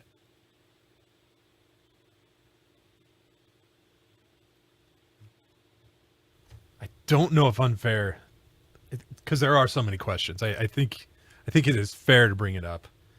It's a good little game, though. It's a very fun game. I like this. It was a good little game. Did I miss anybody in here? I mean, I guess Daniel Jones. Well, Daniel Jones. That's a good one.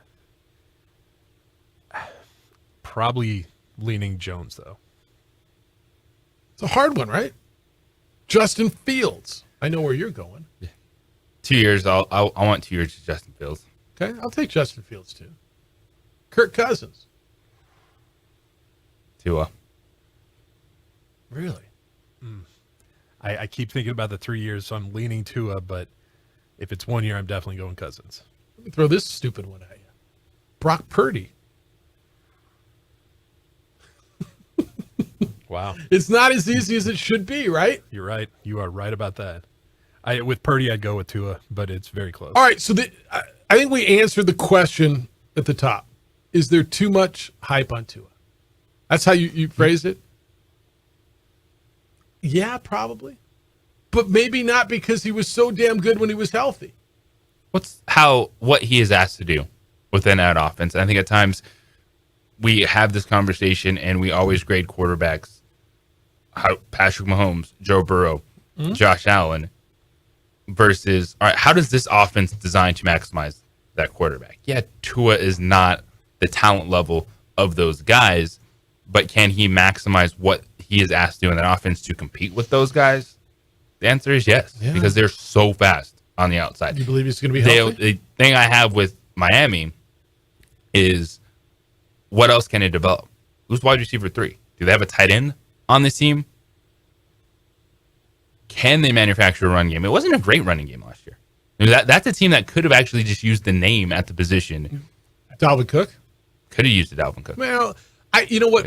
Raheem Mostert and Jeff Wilson, when they're healthy, are pretty good. The rookie got hurt this weekend. Who's their number 3 receiver? I don't know. They're tied as a guy named Durance Smythe. I don't know who that is. That doesn't mean he's not good. But those are really, really fair questions. To me, the biggest question, can you keep Tua healthy? Because he gets hit and he gets broken. And therein lies the issue. When we come back, as you wrote here, a little pick-me cup. Cooper back. What that means for the Rams offense, and does that put them into playoff consideration? We'll have that conversation about the defending champs from a year ago.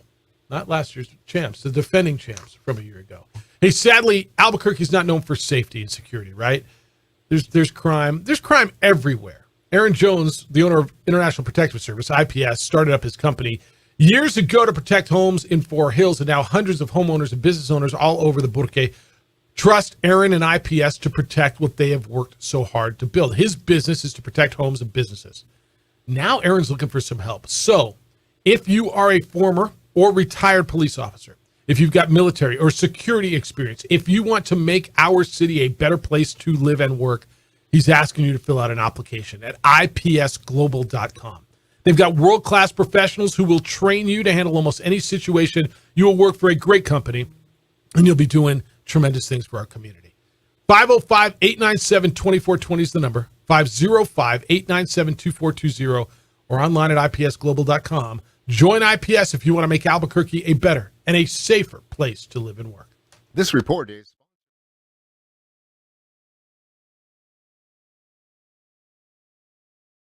We would like to thank the following sponsors for making this broadcast possible.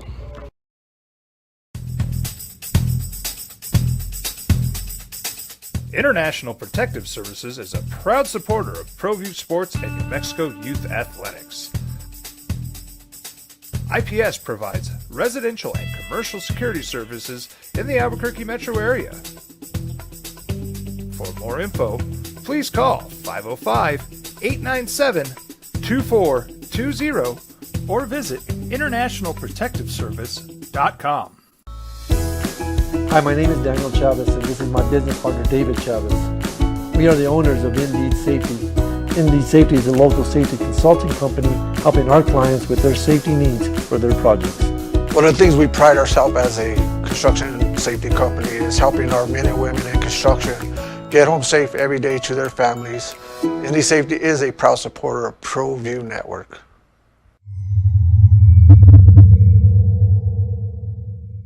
Don't sacrifice quality and flavor when you're in a hurry. Golden Pride offers ribs, fried chicken, red and green chili breakfast burritos, and Frontier sweet rolls. 4 great locations, or visit us online at goldenprideabq.com. Golden Pride Barbecue Chicken and Ribs are proud supporters of ProView Sports.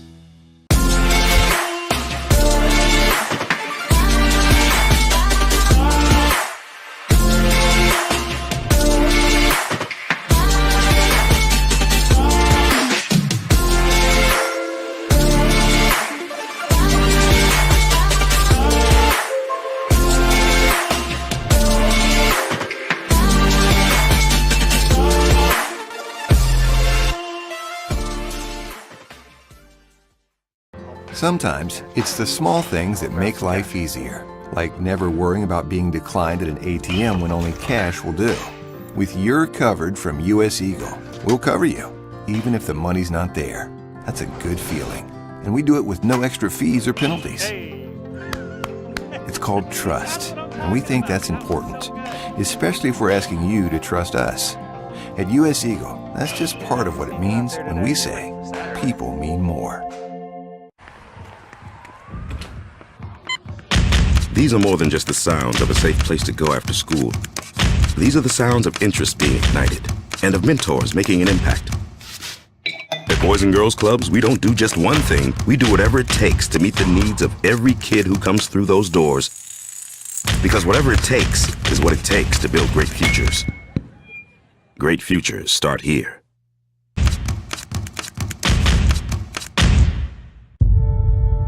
We fight the battles no one hears about. We drop into the middle of firefights to rescue others. And act as one-man air traffic control towers. We're the ones who go before all others.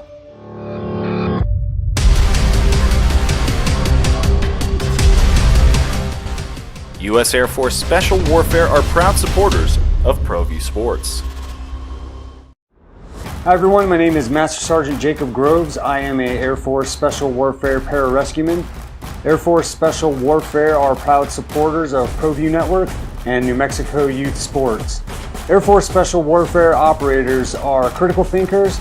They maintain a high level of fitness, they take initiative, and they don't quit.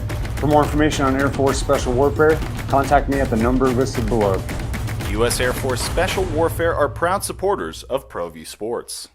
As a mom, I try to make the best choices for my family and our health. That's why I choose Western Sky Community Care. It's a Medicaid plan with quality health coverage and special benefits like Boys and Girls Club membership credit, additional dental benefits, and wellness and support programs. I decide which Medicaid plan is right for us. I choose Western Sky Community Care. Learn more about Western Sky Community Care by visiting discoverwesternsky.com today. International Protective Services is a proud supporter of ProView Sports and New Mexico Youth Athletics. IPS provides residential and commercial security services in the Albuquerque metro area. For more info, please call 505-897-2420 or visit internationalprotectiveservice.com.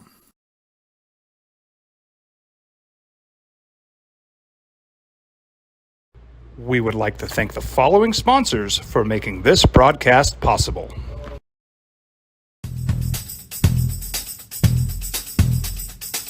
International Protective Services is a proud supporter of ProView Sports and New Mexico Youth Athletics. IPS provides residential and commercial security services in the Albuquerque metro area.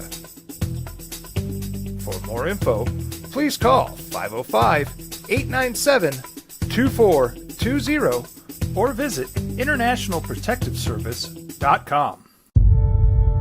We fight the battles no one hears about. We drop into the middle of firefights to rescue others. And act as one-man air traffic control towers.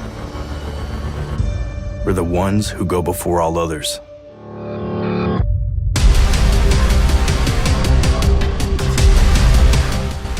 U.S. Air Force Special Warfare are proud supporters of ProView Sports.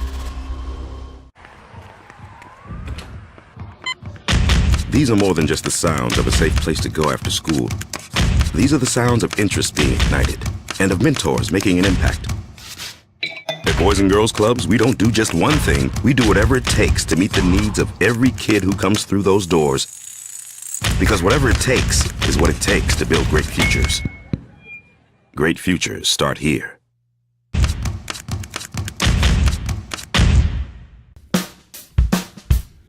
Well, I'm going to the frontier, walking to the cashier, order up a root beer and a number one. Cover it with green stuff, one scoop is not enough. Find a booth is real tough, back by the Duke.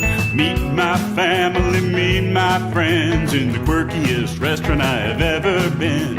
All of Albuquerque's favorite spot, it's the Frontier Restaurant. The Frontier Restaurant is a proud supporter of ProView Networks. Bro, yeah, he just lit it up. How many wins is he worth to you? I think that is I think 3 is probably pushing it. Yeah, I was any thinking NFL 2. player. Okay, I said 2 to 3, right? That's when we're looking at the NFC. That is how you stay in wild card contention. Their number 2 receiver is Van Jefferson. Number 3 is Ben Skowronek. And I think their guy. And you know, I love this, right? Puka Nacua is a guy. Just keep the name. He is. The Rams use a high draft pick on a kid out of BYU. I mean, I think he's better than Tutu Atwell. It's another guy along that. But who? This is what concerns me about the Rams, and this is why I say it's worth 2 to 3. Because who else on that receiving core steps up? I mean, aside from the tight end Higbee, who else do you trust on that receiving core for Matthew Stafford to throw the ball to? Who's going to be a guy that you rely on to get himself open? That's what Kupp does. He's an insanely good route runner who gets himself open. And I think for the people who don't know the game that much, don't understand how important route running is, right? I mean, that's what gets you open. It's not all design. So I think that's a big deal. I think getting him back is a big, big, big, big deal. All right, I'm looking forward to. I'm really excited about what you've come up with in the red zone. When we return, DC has driven us all the way down the field. Now it's in the red zone. He's got 4 topics in football. What do we think? Who do we think? Try to think a little bit out of the box for you as well. Make you go, That's coming up next in the red zone, including which quarterback that isn't high profile was the best and most impressive this weekend. It's the opening drive. Jeff, JJ, and DC on 95.9 FM and AM 610, the Sports Animal. Ready for another. We would like to thank the following sponsors for making this broadcast possible. ProView Networks would like to thank the following sponsors for making this broadcast possible. Hans Whitler Automotive, German car maintenance and repair in Albuquerque, New Mexico. Call 505-294-7684 or visit HansWhitlerAuto.com.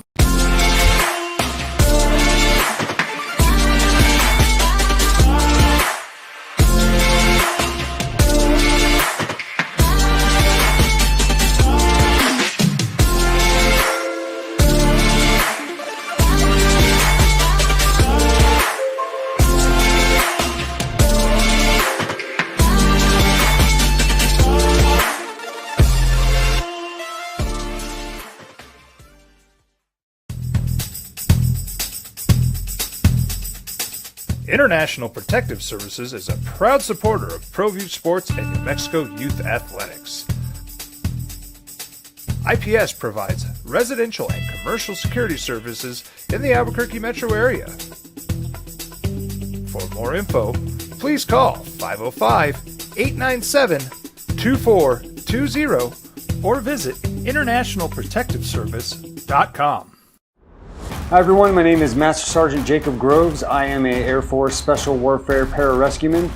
Air Force Special Warfare are proud supporters of ProView Network and New Mexico Youth Sports. Air Force Special Warfare operators are critical thinkers. They maintain a high level of fitness, they take initiative, and they don't quit. For more information on Air Force Special Warfare, contact me at the number listed below. U.S. Air Force Special Warfare are proud supporters of ProView Sports.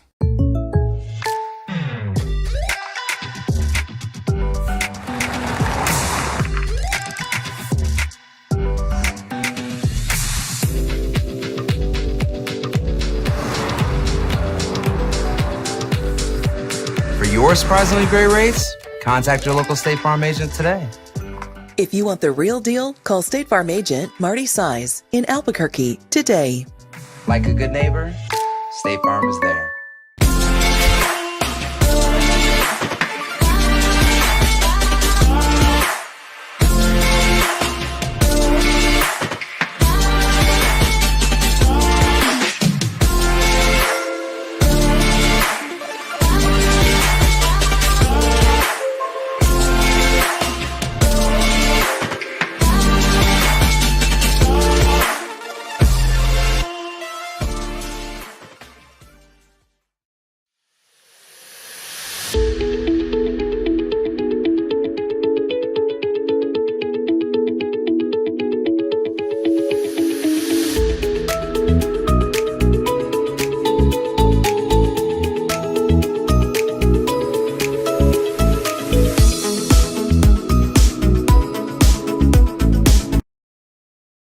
sports show in New Mexico for 5 years running.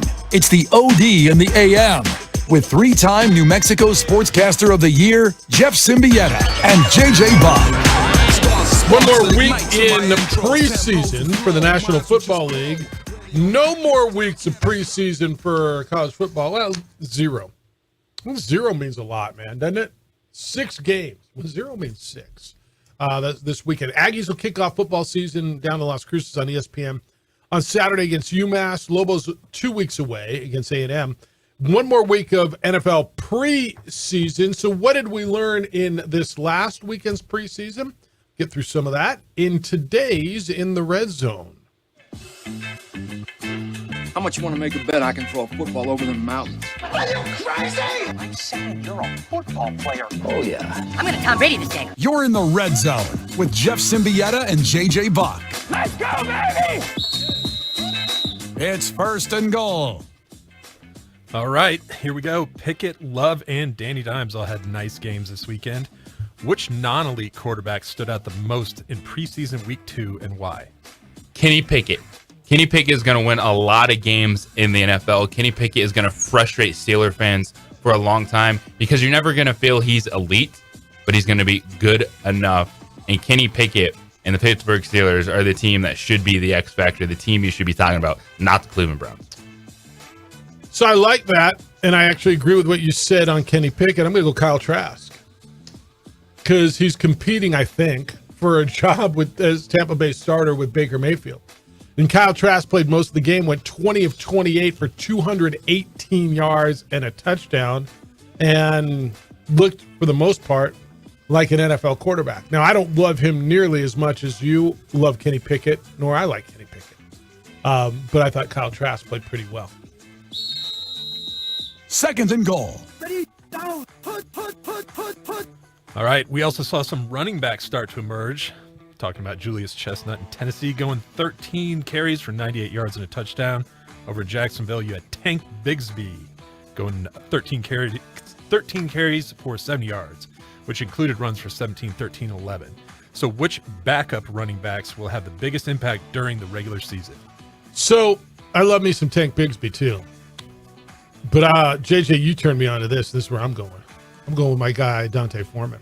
I thought when he was in Carolina last year, he was terrific when they traded Christian McCaffrey. Now he is a Chicago Bear. And while Justin Fields would do a lot of the running, and while Khalil Herbert is the number one guy, I think that'll somewhat be a committee. And they've got a tank of a guy who can also catch the ball out of the backfield, who has bounced around and shown promise everywhere he's been. That would be in Houston and in Carolina in the National Football League. And I like Dante Foreman to be a good, if you call me, backup running back throughout the entire season for Chicago.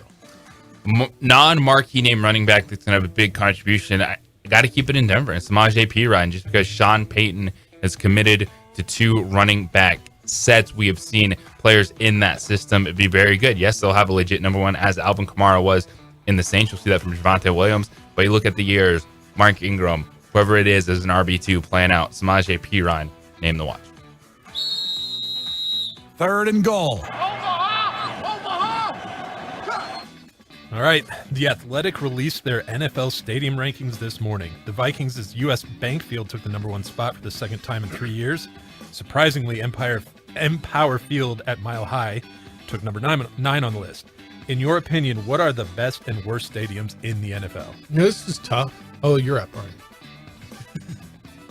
Well, from the outside looking in, you got to believe the new stadiums feel good, have the amenities.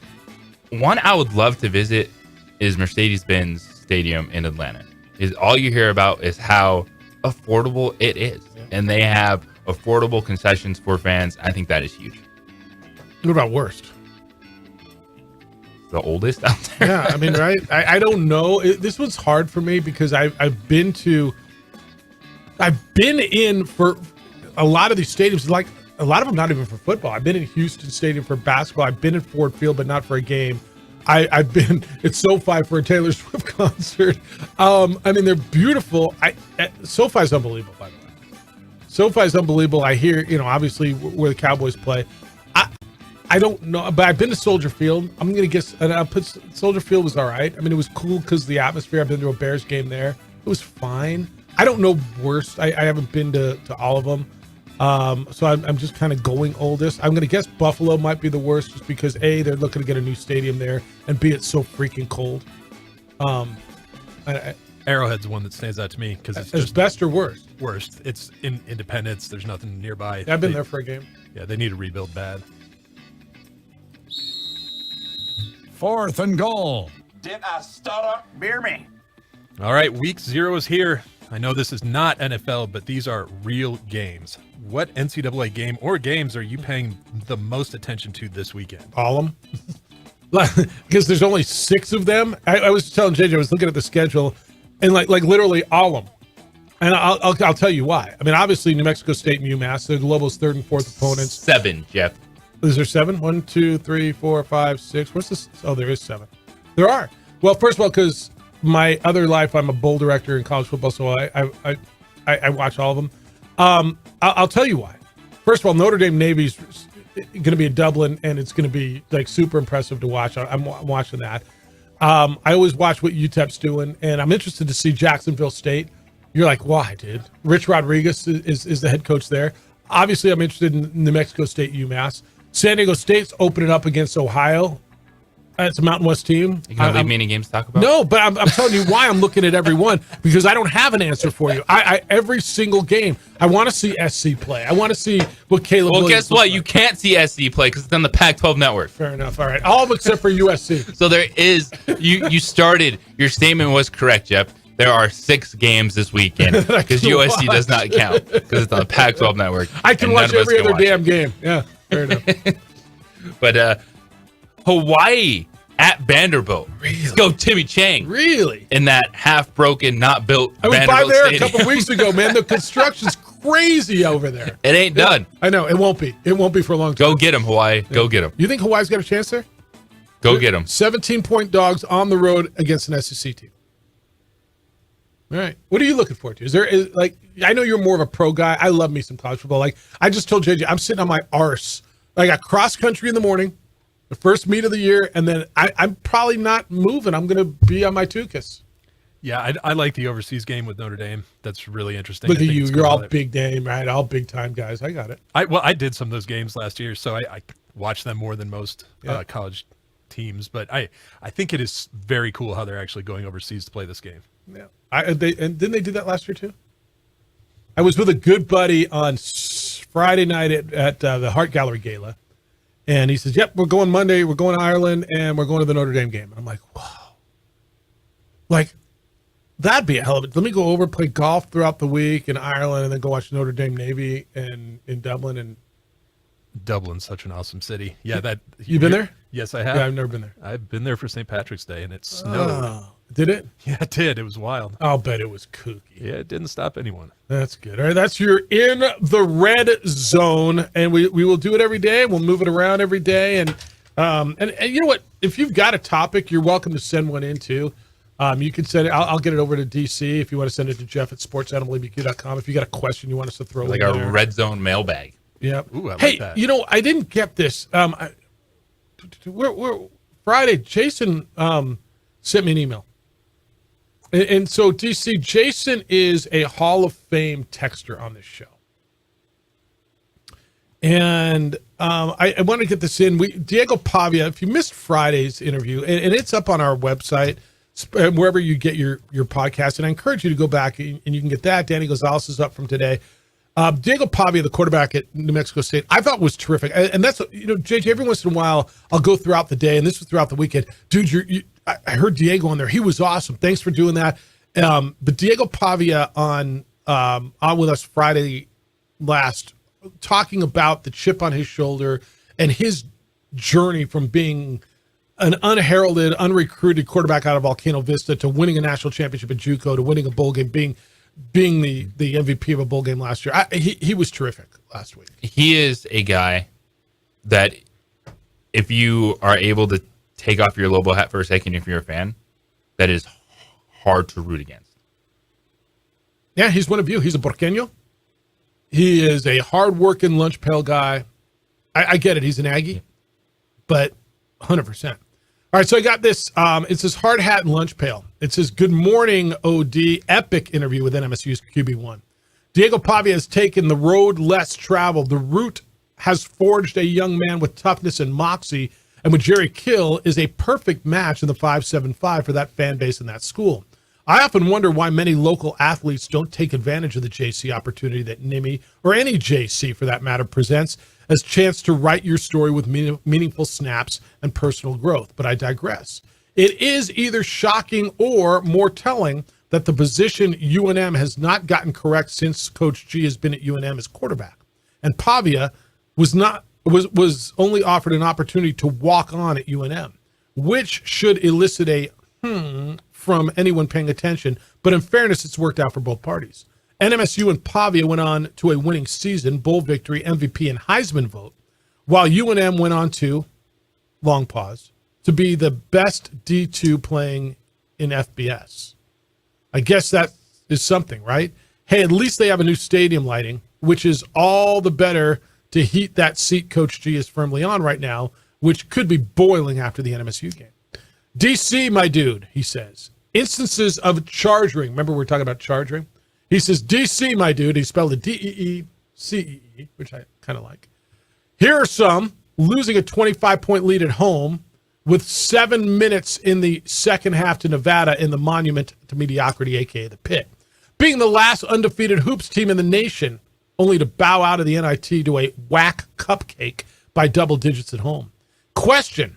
Has the vanilla thriller, Trey Woodbury, landed yet after that dunk in the student section? Did make SportsCenter as a top 3 play that night. Speaking of 3, being a 3 seed in the NCAA tournament only to lose to Harvard, Rivard for 3, yes!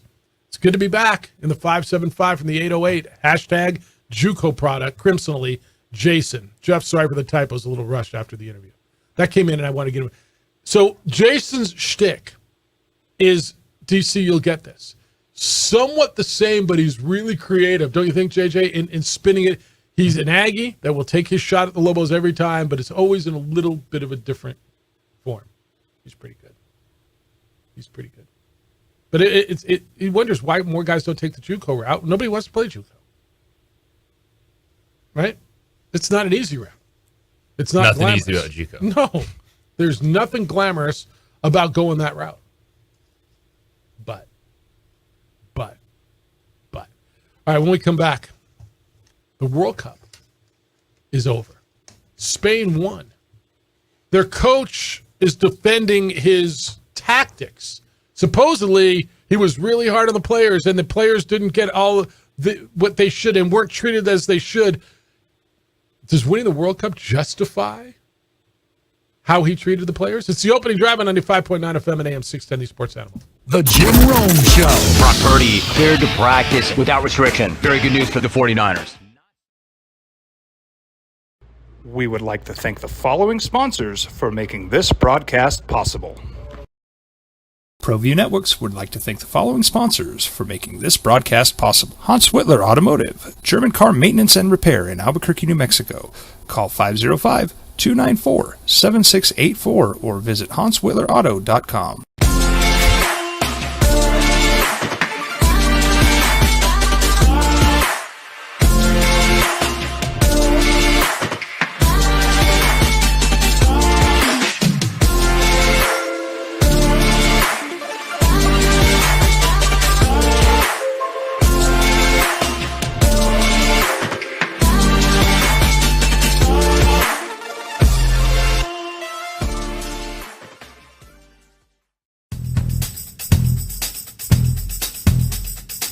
International Protective Services is a proud supporter of ProView Sports and New Mexico Youth Athletics.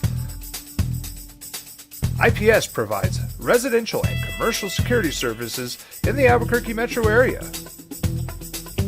For more info, please call 505-897-2420 or visit internationalprotectiveservice.com. Hi everyone, my name is Master Sergeant Jacob Groves. I am an Air Force Special Warfare Pararescueman. Air Force Special Warfare are proud supporters of ProView Network and New Mexico Youth Sports. Air Force Special Warfare operators are critical thinkers, They maintain a high level of fitness, they take initiative, and they don't quit. For more information on Air Force Special Warfare, contact me at the number listed below. U.S. Air Force Special Warfare are proud supporters of ProView Sports.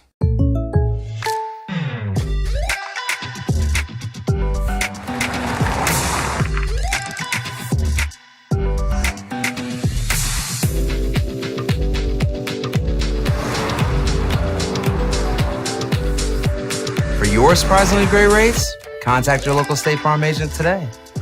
If you want the real deal, call State Farm agent Marty Size in Albuquerque today. Like a good neighbor, State Farm is there.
ProView Networks would like to thank the following sponsors for making this broadcast possible. Hans Whitler Automotive, German car maintenance and repair in Albuquerque, New Mexico.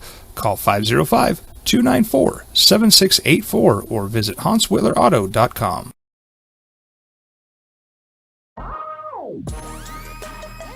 Ralph says Little Cooper Cup means 2 more wins instead of 6. They get 8, but they got the ring. There's his hurricane aftermath. Doesn't look that bad down in San Diego, bruh.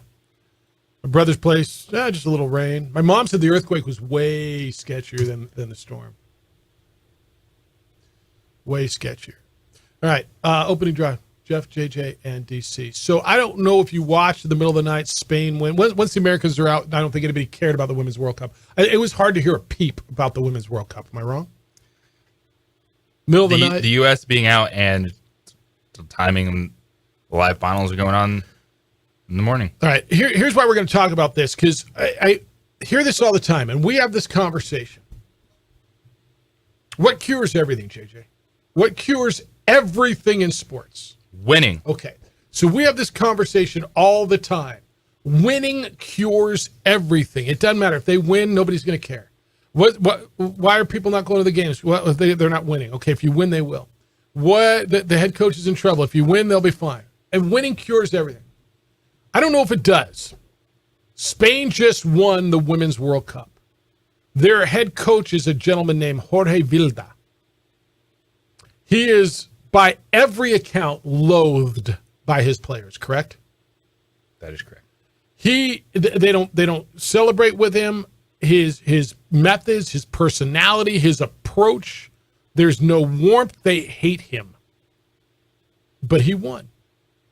Their treatment, the way they train, the way their accommodations, their pay, their training methods, they don't get travel, they don't get placed quickly enough to acclimate to the new place, whatever.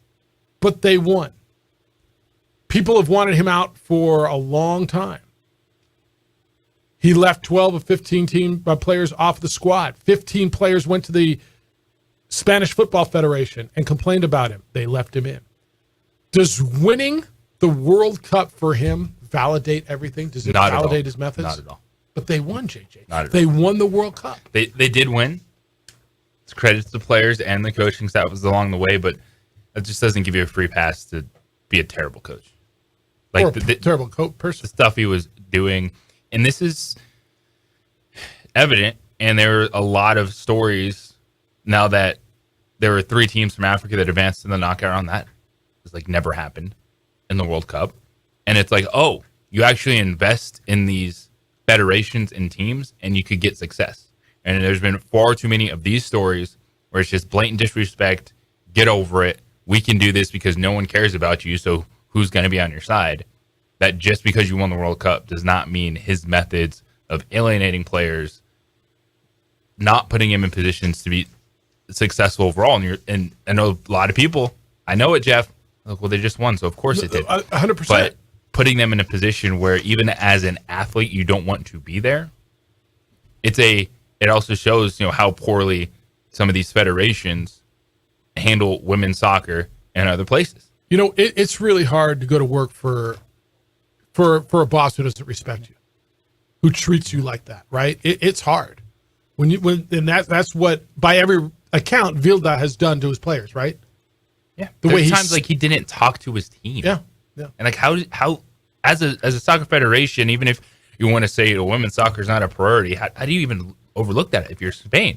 But now there's so many people in position of power that are going, good job, because you won the World Cup. So if you're in position of power, you're whoever is the head of the Spanish Football Federation, he's a 42-year-old by every account jerk. And JJ, I didn't watch a lot of this. You're the president of the Spanish Football Federation. Now you're apologizing for kissing one of the players post game. Well, that's a whole nother story. So that's the guy you're leaning on to. That's a whole nother story. All right, set so the tone. Whoever's going to make the decision moving forward, how do you get rid of the manager, the coach, the technical director, whatever the hell you want to call him in soccer? Well, part of it too just won the freaking World Cup. These players have something to stand on. We are good. We are valuable. They're really good, right? By every account, they're really good. But it's such an uphill battle. It's a different world out there. And what the U.S. Soccer Federation was forced to do, I still think was the ultimate right thing to do. You're built different. You are the U.S. Soccer Federation. You can treat your men's and women's teams equally and move forward. And that is far from the case in the rest of the world. But all I know is, what does Rome say all the time? Scoreboard. Mm-hmm. He won. Now you can tell me he didn't win, they win. But if you're absolutely wild with all the mess that is going on, right? That they did that, and good for these young ladies. And again, I'm not going to sit here and tell you I watched it. I saw the highlights. Actually, the highlights were pretty exciting. Somebody said you don't like soccer. No, I like soccer highlights. Like Messi's goal the other day was insane. It's the other 95 minutes of dudes dropping like they're dead every time someone runs past them. Sorry, that's not nice. No, but I love soccer highlights. It's beautiful. And I watched the highlights and it looked really exciting. And honestly, JJ, when I watch soccer at that level, at the World Cup level, I do enjoy it. I know you guys love it. I do enjoy it. But these young ladies who went out and won it, and JJ, by every account, like, okay, why are they that good? Did he not help develop them? Or is he just out there, he's just the tyrant? There's an element you can't deny. If he's the coach and they got him that far, something in the process was working, but you can still be a terrible person and do bad things and the team respond, because how many stories do we need to open up of football coaches or basketball coaches back in the day? And it's the way it was, but it's not the way it has to be. So who has the power now? Who has the power? Do the players have the power and say, we want this guy out? If that's in fact, and that's what it sounds like. Or does he have the power saying, I just won the World Cup, I want to stay. Like, where does the power lie? I don't know intimately enough, but everything I read, it sounds like they won in spite of him. I'll never advocate for the coach or the boss to be a jerk and only treat them poorly by I mean, almost every account, even his accounts, dude. He doesn't deny this stuff, does he? But how do you get rid of the dude who just won you the World Cup? You don't. They're not going to. I don't think they are either. All right, 505-246. I don't know if you watched any of it. I'm going to guess you didn't. And you want a cool factoid, Jeff, when we're talking about? I love cool factoid. By the way, the president apologized for his kiss. He grabbed a player and kissed the player against her will. But that's Spain for you. With that soccer federation. But they won the World Cup. But they won. Everything's do okay. whatever you want. Yeah, you won the World Cup apparently in Spain. You freaking won, so it's all good. Yeah. So the development of the game in the United States, it's gone kind of two different ways for men and women. We see, the men, there's a lot more academies from MLS to USL, professional opportunities. Well, women's college soccer is a meaningful development tool in the world of soccer. And what people don't understand is, yes, full disclosure, I am the voice of the U.S. women, UNM women's soccer team. And so I do see it firsthand. But I saw some stats over the weekend from the NCAA. There were over 150 players that played in the World Cup that had NCAA soccer experience. Pretty big. That is tremendous. Yeah. 76 schools in 21 countries. Yeah. That's a pretty good product. I would say it is. All right, when we come back, I got big news out of the NFL for you. Big news out of the NFL this morning for you. He was, I believe, the leading rusher in the league last year. Wasn't Josh Jacobs? He's been holding out he's doing something. He's made a decision.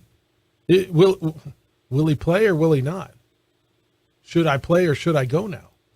Josh Jacobs has made a decision on what this is going to mean for the Raiders. Next on the opening drive on 95.9 FM and AM 610 Sports Animal. Telling it like it is. We would like to thank the following sponsors for making this broadcast possible.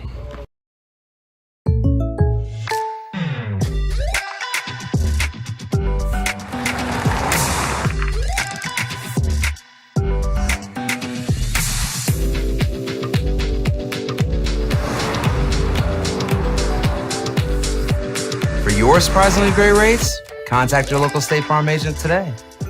If you want the real deal, call State Farm agent Marty Size in Albuquerque today. Like a good neighbor, State Farm is there.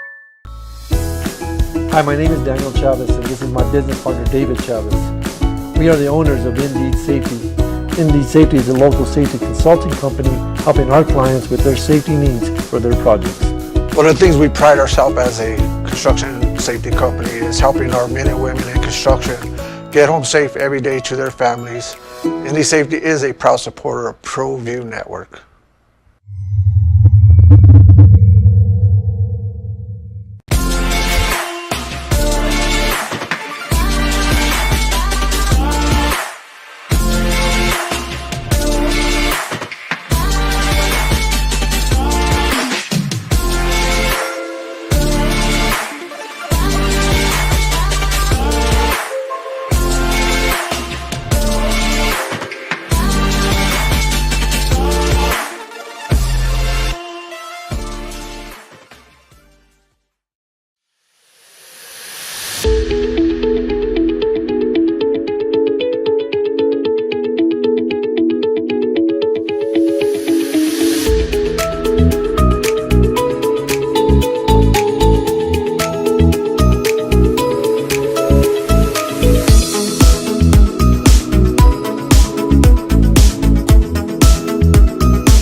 Networks would like to thank the following sponsors for making this broadcast possible. Hans Whitler Automotive, German car maintenance and repair in Albuquerque, New Mexico. Call 505-294-7684 or visit hanswhitlerauto.com.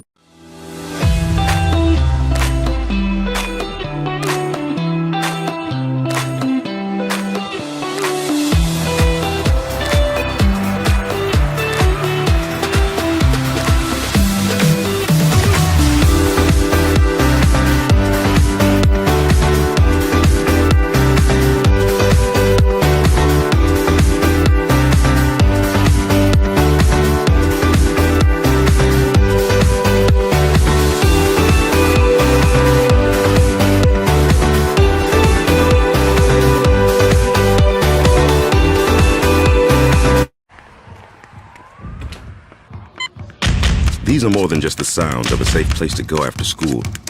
These are the sounds of interest being ignited and of mentors making an impact.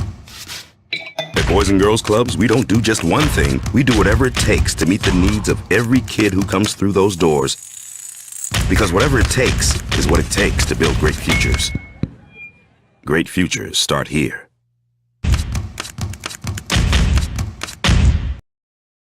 Months and months have gone back and forth, discontent over the contract. He said, I'm going to hold out. I'm not signing the franchise deal. Josh Jacobs this morning said he's expected to report to the team, suit up for week 1 after all. That's according to the Las Vegas Review-Journal this morning. He has not participated in any portion of the Raiders offseason program. He was tagged in March. He repeatedly teased an exit from Vegas because he couldn't strike a new deal. He had a meeting between, he's the one who, I guess, spearheaded this meeting that you were telling me about, DC, between the other disgruntled running backs. We're about ready to play. I told you there's no way he's walking away from $10.1 million this year. So he got fined $50,000. I guess he didn't because he wasn't under contract. So he didn't get fined. Zach Martin did, right? But there was no contract, so he did not get fined because he didn't have a deal to go to. So he will go and he'll make $10.1 million this year on the franchise tag. I think this surprises you a little bit, doesn't it? I am surprised, but $10 million in the bank guaranteed is so much better than just sitting at home getting nothing. I mean, I don't know where you live or what your bank account is. $10.1 million or nothing. I'm going to go play football for 10. I mean, you're still pretty handsomely compensated, right? Look, this is pretty drastic because the Raiders held firm and Jacobs said, I'm not playing. I'm not playing. I'm not playing. Saquon Barkley kind of held firm for a while. He got a little bit of a, revised 1-year deal. Dalvin Cook got $7 million for 1 year? So this is a big deal. So is it going to hurt him? Josh McDaniels said recently he's their head coach. I think the practice time is important for every player. It's the National Football League. It's not easy to go out there and just play games and do it at the speed and level that you want to do it unless you're really kind of had enough opportunity to get yourself ready to do that. I think he'll be fine. He'll be ready. To me, this is a significant move now. Do I think this alters anything in the AFC West? I think it makes them better than Denver, maybe. But maybe not. I think they're, we had this conversation earlier today. I gave you the number 5.5. This was before you knew Josh Jacobs was going to be in the lineup. 5.5 over under Raiders victories. Both of you went under. Does this change that for you at all? No. Not significantly. I might look at one of those Denver games and say that instead of 5, we got 6 wins for the Raiders now, but I don't see this being enough to get them in the playoffs by any stretch of the imagination. I don't either. But I think it's significant. And it's showing who's got the power, in case you didn't know. JJ, we talked ad nauseum about running backs. And are they valuable? Yeah, they're valuable. But they're not as valuable when it comes to compensatory conversation. Yeah. You can get them on the cheap. Productivity from the league's leading rusher on the cheap. And that's, I don't know how you counteract that if you're a running back. Because if you're Josh Jacobs, you're like, oh, I just led the NFL in rushing, 1,653 yards, scored 12 touchdowns. All right, ready to have this conversation? Nope, because you just did that. So we can't expect you to do that again because your body's going to be worn down and you're going to be hurt. And I do not know how a running back is ever going to win that conversation. And this is also a Raiders team that with Josh Jacobs, they only won 6 games last year. And with, I think, a better quarterback than they've got this year. So it's... Well, at least for a little might bit. be nice for your fantasy football team if he's out there, RB1, getting snaps in that offense. The reality of it is, for one of these guys to have a massive impact, it's got to be on an already good team. It's why a team like San Francisco would want to take on a contract like Christian McCaffrey, because they're like, we're good, let's just be even better. Mm-hmm. So last week, DC brought up this conversation, and I had not been made aware of this before. You said that these running backs who have felt, let's just call them the disgruntled running backs, because I think that's what they are, who felt undercompensated. Saquon Barkley and Josh Jacobs, and who else is in this group? Guys that, Tony Pollard, I believe. Kareem Hunt. Leonard Fournette. Is Leonard Fournette signed? No, he is not. So there was a conversation that, hey, after 15 carries, just pull your hamstring. So you're there, you're hurt, you get paid, and whatever. That'll show them. If I was going to give you, I don't know, by the halftime of game 3, is Josh Jacobs going to pull a hamstring? Which way would you bet?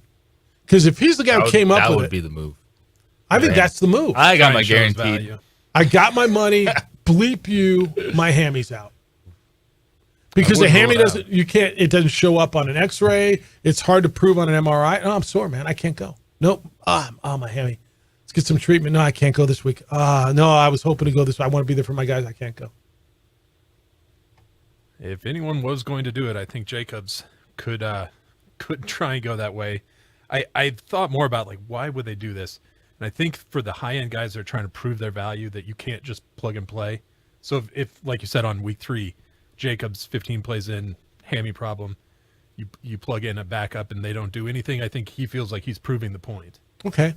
The high-end guys, for the most part, who's the best team on which a high-end guy that you claim is playing on? Whether it's Pollard, it might be him, or Saquon, or this guy, or all these disgruntled guys. So my point is, if Josh Jacobs goes out, the Raiders still are not going to be all that great, right? So what's he proving? Unless they win the first 2 games, he goes out and says, see, you can't win without me. Yeah, I guess he's trying to say that high-end running backs are worth their value. Well, sure, that's what he's trying to say. I just don't know what I see the. I think we all understand it. I just don't get the point. Yeah, I think everyone in this conversation realizes, hey, you have a good running back. That is really valuable. But when you don't have to pay for something that's valuable, you're never going to do that. Like if you found the deal, if you got it on the cheap, it's like using someone else's Netflix password. Like, I don't have to pay for this. This is fantastic. That's an interesting way to put that. Hey, and I look at, we talked about Broncos 2006. What is it? we talked about earlier Tank Bigsby. Okay, he makes like $1.4 million a year. All right, you get yourself 3 Tank Bigsbys. You probably have a pretty good running back. Miami's got that, dude. Miami's got that. That's Miami's deal, and we all think Miami's going to be good. They got Mostert, Jeff Wilson, and then they got the rookie. It's 100%. Look, okay, I'll give you even a better one than that. Kansas City's got that. That's what, and they're the Super Bowl champions and the team that everybody thinks is going to repeat again. They got Isaiah Pacheco, Jerick McKinnon, and Clyde Edwards-Helaire. And remember when this all started, they got rid of Kareem Hunt. And they got rid of Kareem Hunt. They went from the high end to the to kind of cycling through. No, look, as long as the teams that are winning, that's the formula. How many running backs did Philly go through last year and they won the NFC? They had Miles Sanders, but they really reined him in back into the season, and it was Gainwell at the goal line and Boston Scott and Miles Sanders. They went through 3 of them. No, that's the absolute way it's being done right now. Who's Buffalo's best back? You know, nobody knows anything about James Cook. It's Josh Allen, right? The one thing, though, all the last 4 that you mentioned, they're all running quarterbacks. So I'm kind of starting to wonder how that plays into the way they're designing the backfield. I guess Mahomes maybe isn't your typical running quarterback, but he's mobile. All right. Detroit had a good offense. They've got Jahmyr Gibbs, David Montgomery, and Craig Reynolds. But who's great? Everybody tells me, oh, Gibbs is going to be great. I don't know. 12th overall pick. He might be. But they got rid of DeAndre Swift. So last year when they were running it, they went through 2. They basically used 2 running backs. Right? Give me another who's a non-mobile quarterback anymore? I mean, there's not many. Derek Carr. All right. They've got Kamara after week 3. They've got Jamal Williams is there. That's their goal line guy. And then they went and got Kendra Miller. And did Kendra Miller get hurt? He was back this weekend. Was he back this weekend? Who's got one running back that you say that's their guy? Kind of Cincinnati in some respect. But I mean, if you take me through the whole, and the Giants, okay, that's really good. Tennessee. Yeah, there's not a lot. Go through the whole NFL who say that's their running back. That's their one guy. There's not a lot. I mean, if Jonathan Taylor plays for Indianapolis, okay, he's their guy. McCaffrey. There's not a lot, man. Would you say Kamara is when he goes back to the Saints? Yeah, I think this year. Is Aaron Jones the guy, or is it Jones and Dillon? That's right? committee. Yeah. Snap, sure. Yeah. All right, when we come back, I'll update you on everything you need to know as you go through your Monday. And I got an email from Jason that you haven't heard yet. No, like a different one. Bigger game for the Lobos or Aggies? He'll tell you his thought. We're already looking at week 3, dude. We got 0, 1, and 2 to get through first. It's the opening drive on 95.9 FM at AM 670 Sports Animal. As a mom, I try to make the best choices for my family and our health. That's why I choose Western Sky Community Care. It's a Medicaid plan with quality health coverage and special benefits like Boys and Girls Club membership credit, additional dental benefits, and wellness and support programs. I decide which Medicaid plan is right for us. I choose Western Sky Community Care. Learn more about Western Sky Community Care by visiting discoverwesternsky.com today. We would like to thank the following sponsors for making this broadcast possible. ProView Networks would like to thank the following sponsors for making this broadcast possible. Hans Whitler Automotive, German car maintenance and repair in Albuquerque, New Mexico. Call 505-294-7684 or visit hanswhitlerauto.com.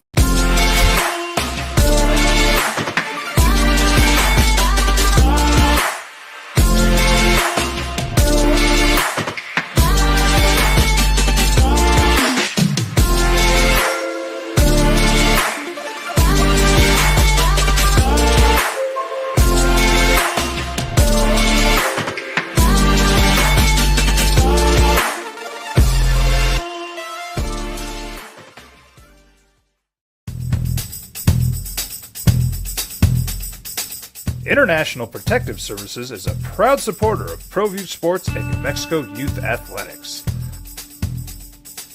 IPS provides residential and commercial security services in the Albuquerque metro area. For more info, please call 505-897-2420 or visit internationalprotectiveservice.com. Hi everyone, my name is Master Sergeant Jacob Groves. I am a Air Force Special Warfare Pararescueman. Air Force Special Warfare are proud supporters of ProView Network and New Mexico Youth Sports. Air Force Special Warfare operators are critical thinkers. They maintain a high level of fitness, they take initiative, and they don't quit. For more information on Air Force Special Warfare, contact me at the number listed below. U.S. Air Force Special Warfare are proud supporters of ProView Sports.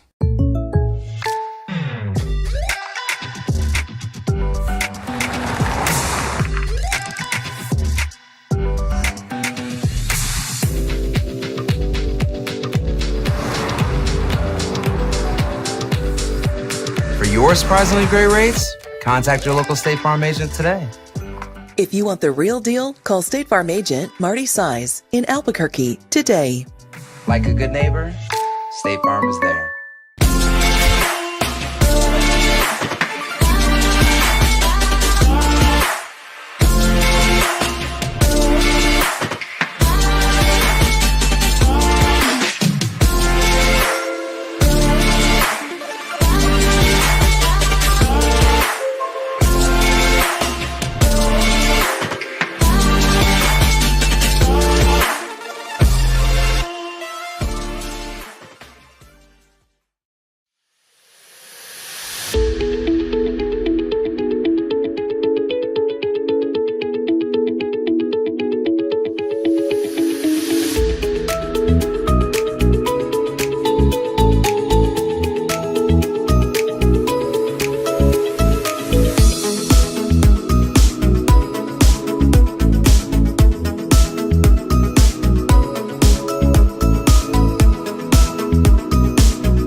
Your day first and foremost, Josh Jacobs set to report to Raider camp and play in the season opener versus the Broncos.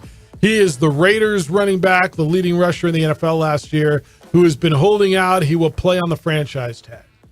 I mean, to me, you guys, that's as big a news we've had in the NFL in the last 2-3 days, right? Yes, it is. Maybe even longer. I know some of you expected he would hold out. I contended it. I don't just tell you when I'm right. I'll tell you when I'm wrong. But this is one of these that this was about right, man. He wasn't walking away from $10.1 million. As much as he thinks he's underpaid, and you can even have a conversation to support that he's underpaid at $10.1 million, he wasn't walking away from $10.1 million. Because you know what? $10.1 million is a whole lot more than zero. So that's the biggest story that we got. As you go through your day. Here's one we didn't hit on at all. Did you all watch, probably not if you have DirecTV, Victor Hovland's round of 61 yesterday to win the BMW, which is the second to last in the playoff tournaments on the PGA Tour? And JJ, you asked the question, is it the best round ever? Dude threw up a 28 on the back. A 28 on the back to pull away from Scottie Scheffler. He was 4 strokes off the lead when they opened up the back nine, when he started the back nine. I don't know what to tell you, dude, but all I know is a 28, and the approaches, every approach was within like 6 feet. His iron game was bonkers. I don't know that I've ever seen a round like that. JJ, you wrote on here that it might be the best round ever. Back nine of 28, 12 threes on his scorecard. He beat Scottie Scheffler and Matt Fitzpatrick. Won by 2. Quote, definitely has to be the best round I've ever played. Given the circumstances, playoff event at this golf course, and to finish the way I did in the last 9 holes was very special. It's something people are going to be talking about if Victor. You have people who golf. I mean, it was insane. It was insane. By the way, 6 guys in the Ryder Cup. So what happened yesterday is Brooks Koepka got bumped off the automatic qualifier of the Ryder Cup. He got knocked out because Xander Schauffele and Max Homa moved up in the world rankings and basically went to 5th and 8th respectively. And so now it's up to Zach Johnson for a captain's pick to decide if he wants Brooks Koepka. If you were a captain, would you take Brooks Koepka on the Ryder Cup? Yes. Because the dude is good. Plays his best in the biggest moments. And they merge, right? And we've got come in with an edge. There's very few curmudgeons that are still on the, oh, you're a live golfer, stay off but my what would green. it do to your room? Would it destroy your room? Well, that's a hockey term. I still can't get over 28 on the back. Isn't that insane? That I was instantly thinking about the conversation we had. Would you rather have the hole-in-one or break 60 or whatever? Yeah, break your next threshold, yeah. Oh, my goodness. That's like Tiger Woods golf. Video game 28 stuff. on the back, dude. He had 12 threes on his card. That is nasty. I'd take the 28 over a hole-in-one, I think. I dialed it up on the interwebs. It was watching on CBS.com, and every single approach on the back was within like 6 feet. It was insane. 3 feet. His iron play was bonkers. How many putts did he have? Do you know? I don't know the answer, but not many. Yeah, I'll bet it was probably in the area of 23, 24. No. All right, good morning, OD. Bigger game 4, question mark. This came in on my email, Jeff at sportsanimalaBQ.com. It says the question was posed, bigger game for UNM or New Mexico State. This is the Aggie Lobo game in 4 weeks. Well, one program is 2 years from being shuttered, had a spring season where they were embarrassed by an FCS program, and being so down that the most interesting thing about the program was the palm tree growing out of the stadium. That team went on to have a winning season, win a bowl game with a cast-off coach the next season. The other program plays in a, quote, better conference. No COVID pause, has resources, plays in the largest city in the state, is better funded, is coming off a loss to the above program, and has not had a winning season since 2016. So, yeah, it is a bigger game for UNM. The credibility of what the coaching staff is doing is at stake. A loss would mean, for the remainder of the season, there will 5 a.m. Monday morning scrimmage, attendance numbers, I'm not even sure what that means, and Jeff Grammer will be working overtime to provide hoops content. Danny's already warm seat would be hotter than a hatched chili holding a blowtorch. Imagine if a local kid, Diego Pavia, by the way, epic interview with that young man, who did not get offered by UNM, outplays Dylan Hopkins. Yikes. There is one answer, gents. It's crimsonally. Jason. I'm not sure I think he's wrong that it's bigger for UNM. Right? It is. And New Mexico State can still get bowl eligible. If you look through their schedule, there's other winnable. I don't even know what winnable is. But you say you think that they still have a path to getting bowl eligible, and they both can win their league. This game's a non-league game. It's a big game for UNM. And it's a month away. And people are already literally hovering around that game. Do you disagree with anything he said? I don't. This is the biggest rivalry game for the Lobos in football in a long time. Like, in a rivalry game, you should go in thinking it's 50-50. Regardless, like, that's your fan base should be thinking, we're going to go get these guys. It's what we do. But the reality of it is New Mexico State has taken a step ahead of New Mexico on the football field. And what he said isn't wrong. DC, you weren't here for the COVID year. New Mexico State shut down. They did not have the resources to go. They didn't have a league to play in, so everybody was just playing league games, so they couldn't cobble a schedule together. They could have been the team that sat around and get the call on Thursday, hey, we need a game, and come up to Boulder, come up to Arkansas, go wherever. They shut her down. UNM went to Las Vegas, lived in the Hilton at Lake Las Vegas for 10 weeks or whatever it was, played their home games at Sam Boyd Stadium, but they played. It was insanely imperfect. They were gone for 2.5, 3 months. They won the last 2 games. They went, I think, 2-6. And then New Mexico State tried to play a spring season. Who was it that beat the hell out of them? Was it Sam Houston? Somebody just embarrassed them. It was an FCS team. It was rough. And then Jason's not wrong. Here they are. They, a year off of that, they went and win a bowl game. No, you're right. If you said, is New Mexico or New Mexico State ahead, whether you think UNM is going to win the game this year, you'd have to say NMSU. And I hear you typing already, and I got your thumbs going, yeah, who'd they beat, and they had to get a waiver. Yeah, you're right. They did have to get a waiver. They did beat UNM. They beat the living stuffing out of Liberty on the road, and they won their bowl game. It wasn't Sam Houston State. Who was it's it? Now a Division I football team. No, who was it? It was Dixie State. Dixie State? And Tarleton State. That was the one. No, Dixie State. They beat Dixie. Tarleton State beat them 43-17. Beat the ton out of them. Yeah. Tarleton. That's what it was. Those are the two games they played. Yeah, they beat Dixie in a close game, right? 36-20. Yeah, we're just getting started on rivalry. Hell, we haven't even hit 0 week yet. That's good stuff. Thank you to Danny Gonzalez, Lobo football coach. He was with us. Jerry Kill's going to be with us tomorrow morning at 7:15, and he'll tell you why you should be so excited about opening up at home against UMass and why his team's even better than they were a year ago. Jim Rome's show is next. The Herd with Colin Cowards after that. 2 Men On comes your way at 4. We will be back tomorrow morning with award-winning radio starting at 7 a.m. DC, great work. Adrian looks good. Hope your family's doing well back in Southern California with that hurricane. Big day for you? Huge day. Enjoy it. Be good to each other, please. Be kind, loving, caring, and sharing. We will smell you tomorrow.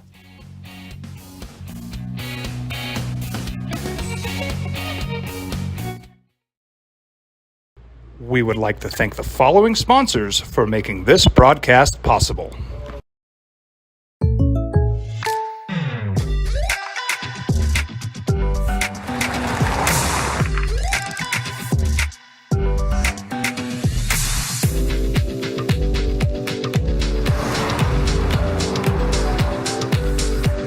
For your surprisingly great rates, contact your local State Farm agent today.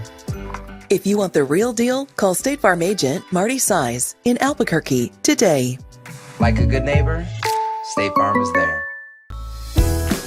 Hi, my name is Daniel Chavez, and this is my business partner, David Chavez.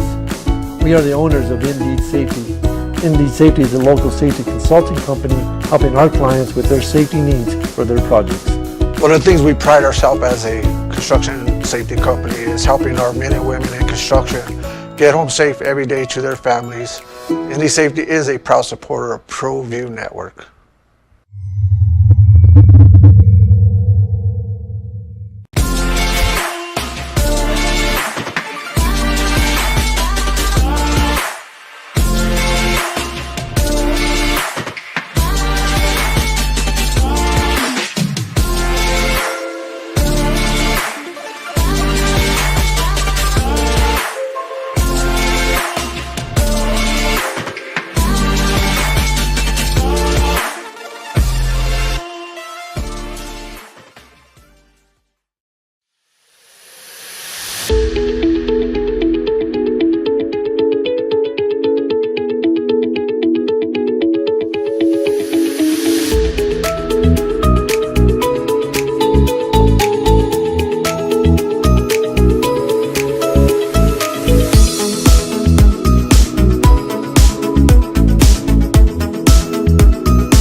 ProView Networks would like to thank the following sponsors for making this broadcast possible. Hans Whitler Automotive, German car maintenance and repair in Albuquerque, New Mexico.